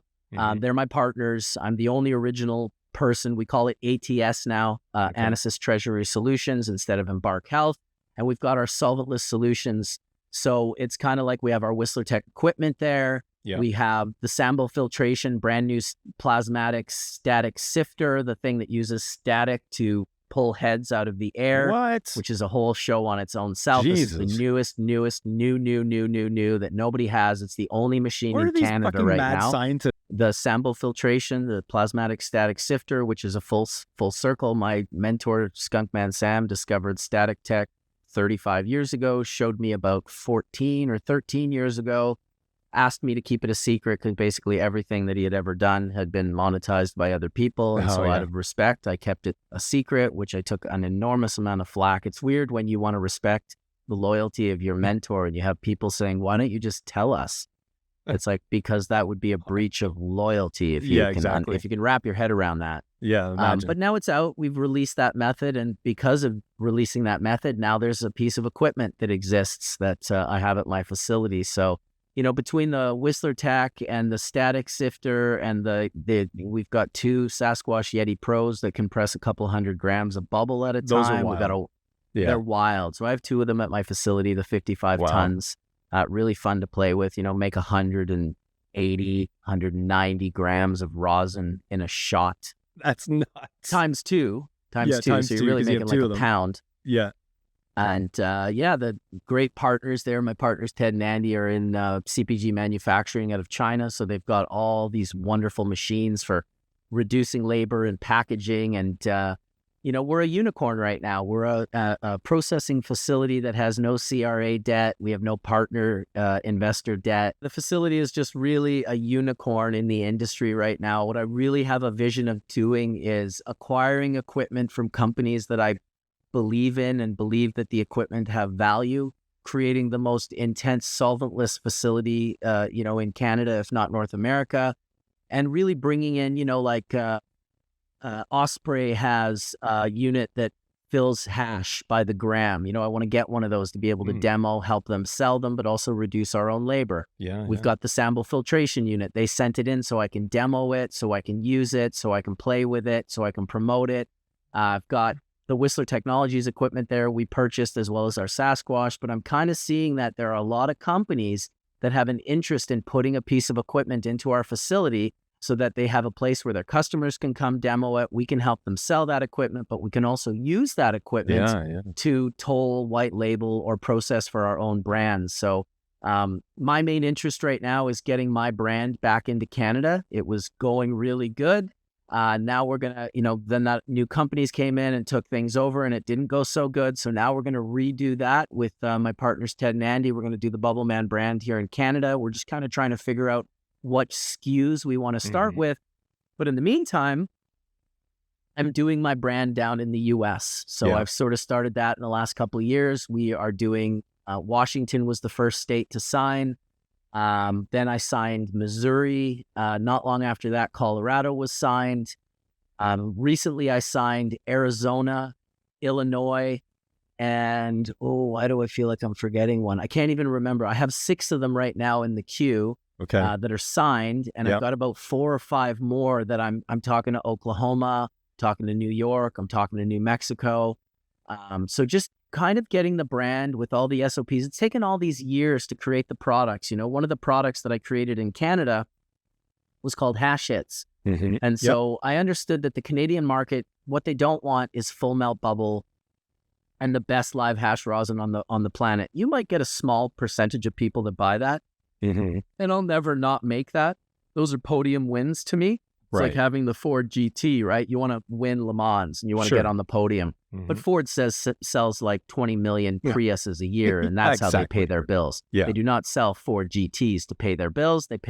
That's just for the podium. So I was like, I need to create like a product that is for the masses. And the masses, let's go dab. It's like, okay, sure.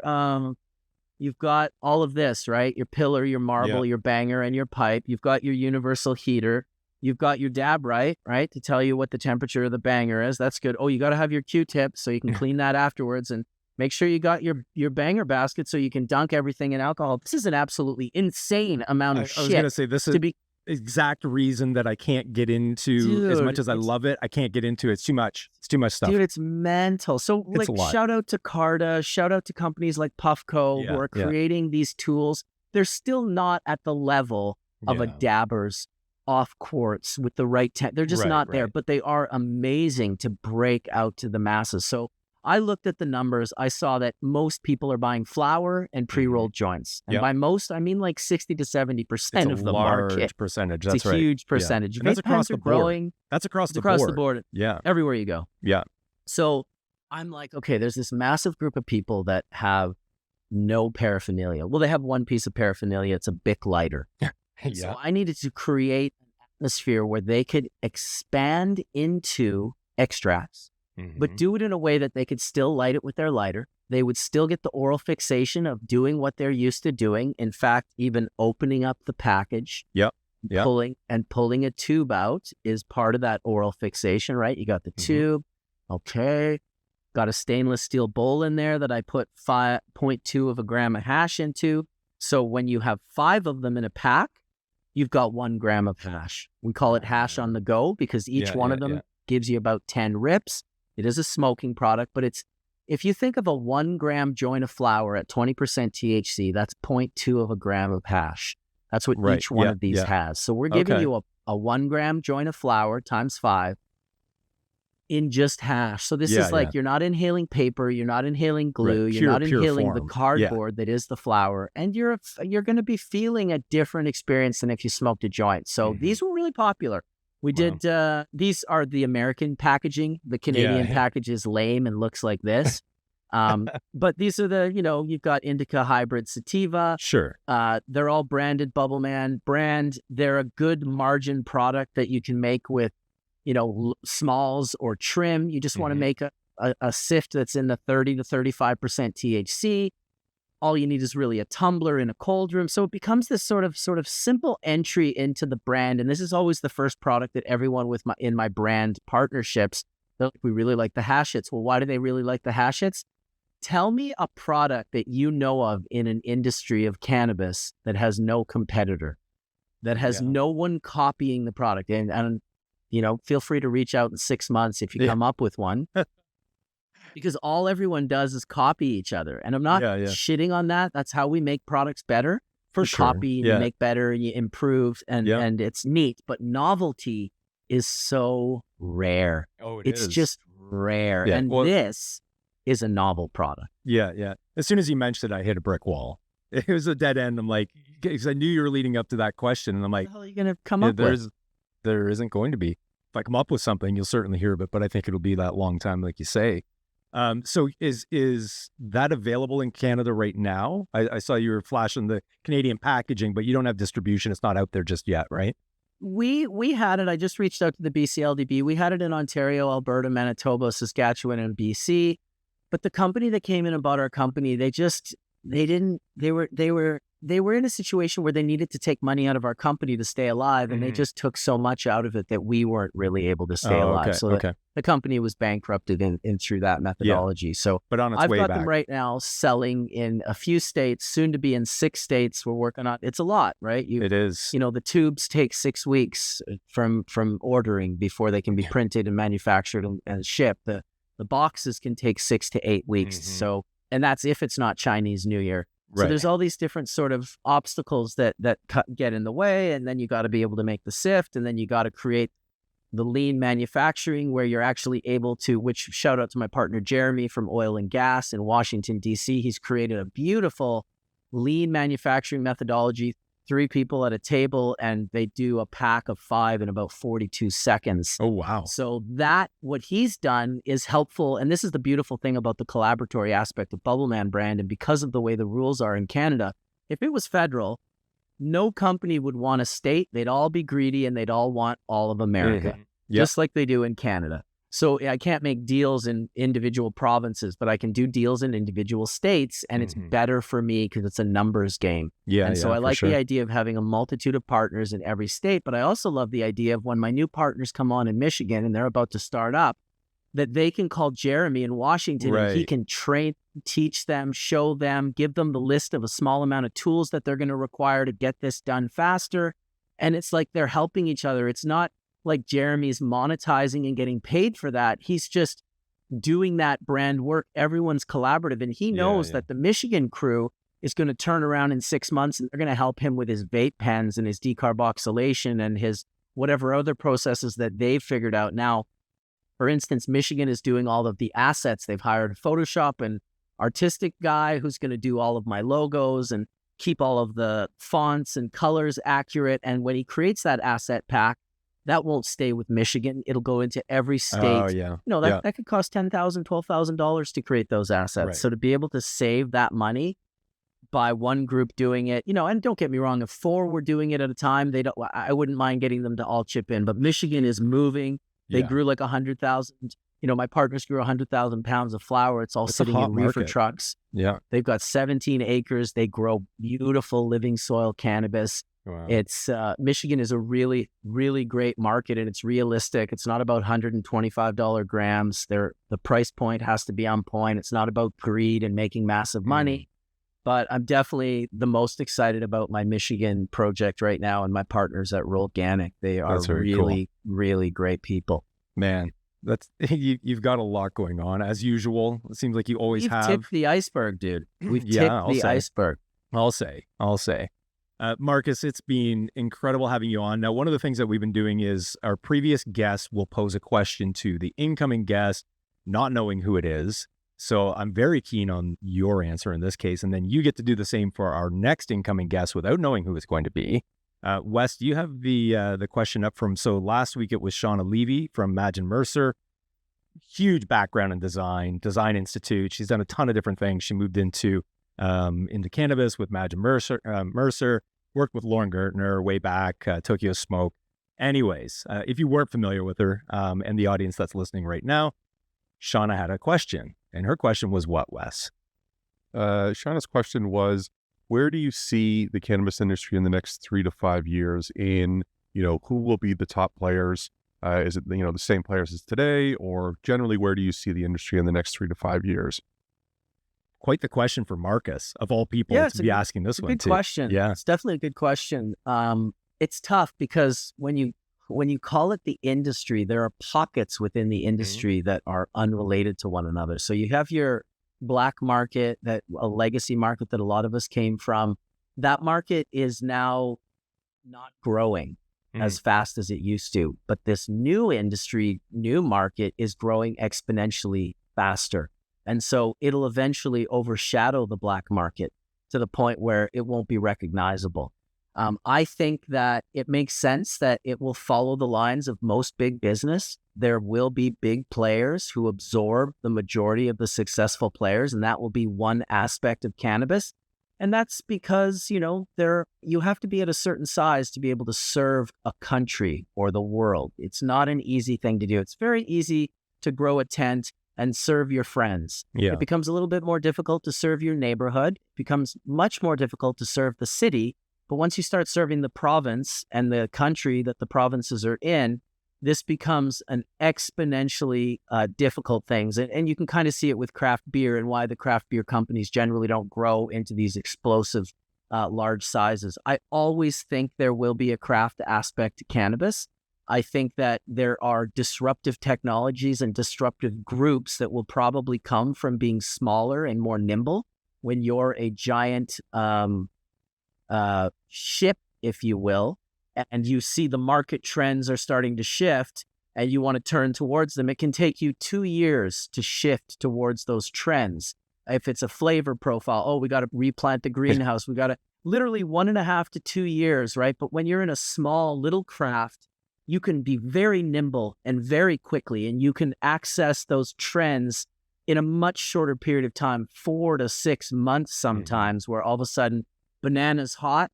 4 to 6 months later, you've got the banana flavor profile out in the market in whatever SKUs. So I look forward to the industry. I think it's going to be robust and healthy. I think it'll be bullish. I think that it will, a lot of the companies that have already dissipated and disappeared are people that really, and I'm sorry to say this because some of you may just have gotten the short end of the stick, but the majority of those people probably didn't belong in the industry in the long run. They may not have had the business acumen, passion, whatever it takes to stay in this for a long time, because it is a hard grind and it grinds people out on the regular. So many companies have gone bankrupt. It's why I called ATS, our facility, a unicorn. Having no debt and being fresh and existence and just ready to go is a rarity in this industry right now.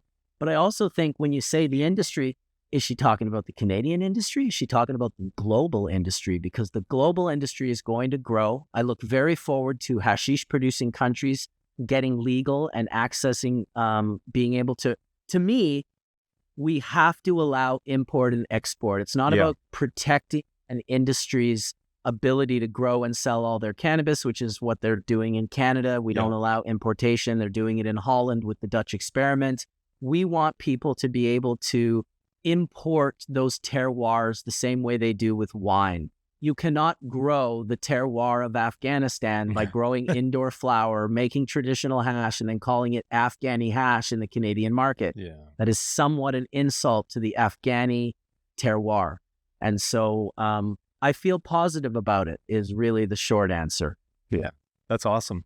Great answer. And you actually touched on something I was thinking about this morning, which is very common, is you have all of these great opportunities throughout the globe to be able to bring those products in. And it's a full, hard stop, no.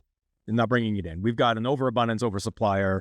Our businesses are already struggling. We're not bringing it in. And I'm thinking, I mean, even if you just wanted to play around with, Caribbean island strains, right? And some of those original land races and start bringing them in where they are actually cultivated, produced, processed, and ready to go in the islands, and you're bringing them up. Now, the fun, Marcus, is you get to pose, because I'm sure this will be a doozy. You get to pose a question for the next incoming guest. We're not telling you who it is. Chances are they're related to the cannabis industry, but not necessarily. I'll make an easy one. I always like to know, what is the foundation that brought you into the cannabis industry? Is it from the perspective of earning? Is it from the perspective of, maybe you had a sick relative that you learned about cannabis as a medicine from? But how did you enter the industry? What was the sort of straw that broke the camel's back, the real inspiration to bring you into this absolutely hectic industry that is such an incredible grind? I would love to hear your answer. That's a good one. And I know who it is, obviously, you're going to love the response. And we'll make sure that we get that shared with you, because you'll love the response coming back. But anyways, Marcus, it's been an absolute pleasure. You're a fucking legend, dude. Your stories are unmatched. I can say that for sure. But we appreciate you joining Legacies and sharing your story with the audience, man. It's been incredible. Yeah, well, great job on the podcast, guys. And I superly appreciate the hard work that you guys have put into this and made it such a nice, comfortable space to share. And I appreciate both of you and the time that you spent with me today. So I'll finish it as I always finish it. May the full melt bless your bowl sooner than later, because it's about to bless mine. I'm about to smoke some of this full melt grapefruit cake. Beautiful. Wow. I'll let you know how it is. And we'll do a shout out to Purifier as well, Bill and team over there, winning all the fucking time. So quick shout out to them. But Marcus, thanks so much, man. We appreciate you. Awesome, guys. Peace. Well, that dude has some stories, eh, Wes? So the squirrel story is hilarious. Top. I mean, out of everything he's done, and that's why I know in a lot of cases I'm interjecting a lot, and you got to let him tell those stories, which I knew was going to happen. But I mean, this is one of the reasons probably he had an 8-year running podcast, right? Tons of followers. Yeah, like I said, he's a legend. 1993, 94, 95 in Manitoba, of all fucking places. A drugged out squirrel on chloroform running a ruckus all over the house. I just picture it, and it's amazing. Picturing Christmas Vacation. Just madness. Well, that concludes another episode. Don't forget, check out Grow Up May 27th to the 29th, and Cannavision's on the 27th, obviously. It's nice to have Randy on to come in and explain what people can expect, because there's a lot of different events available, and I know through, even with brand partners and individuals we speak with in industry, they're sometimes confused on which ones they're going to attend. But obviously, that's a good event, regardless of who you are. I think a good call out there too is if you are going, as you heard Randy talk about, they do scan your the QR code or whatever when you're getting a sample like that and stuff. Reach out to those brands if you get those samples and try them. Don't just it's great to get samples and stuff like that. I think we all enjoy it, but give them the feedback. That's what they're there for. If the product sucks, tell them. If the product is great, tell them. Exactly. Not just positives. They need, as much as I don't know how thick their skin is yet, right? Some of the brands are a lot thicker than others, but they need to hear the negatives too, right? It didn't burn properly, burnt my lips, it was harsh, whatever it might be. Pack was no good. I don't know, just tell them. They'll appreciate all the feedback. Absolutely. Yeah. All righty. Well, thanks for joining, everyone. It's been a great episode. We hope you enjoyed it as much as we did, and we'll see you next week on Legacies.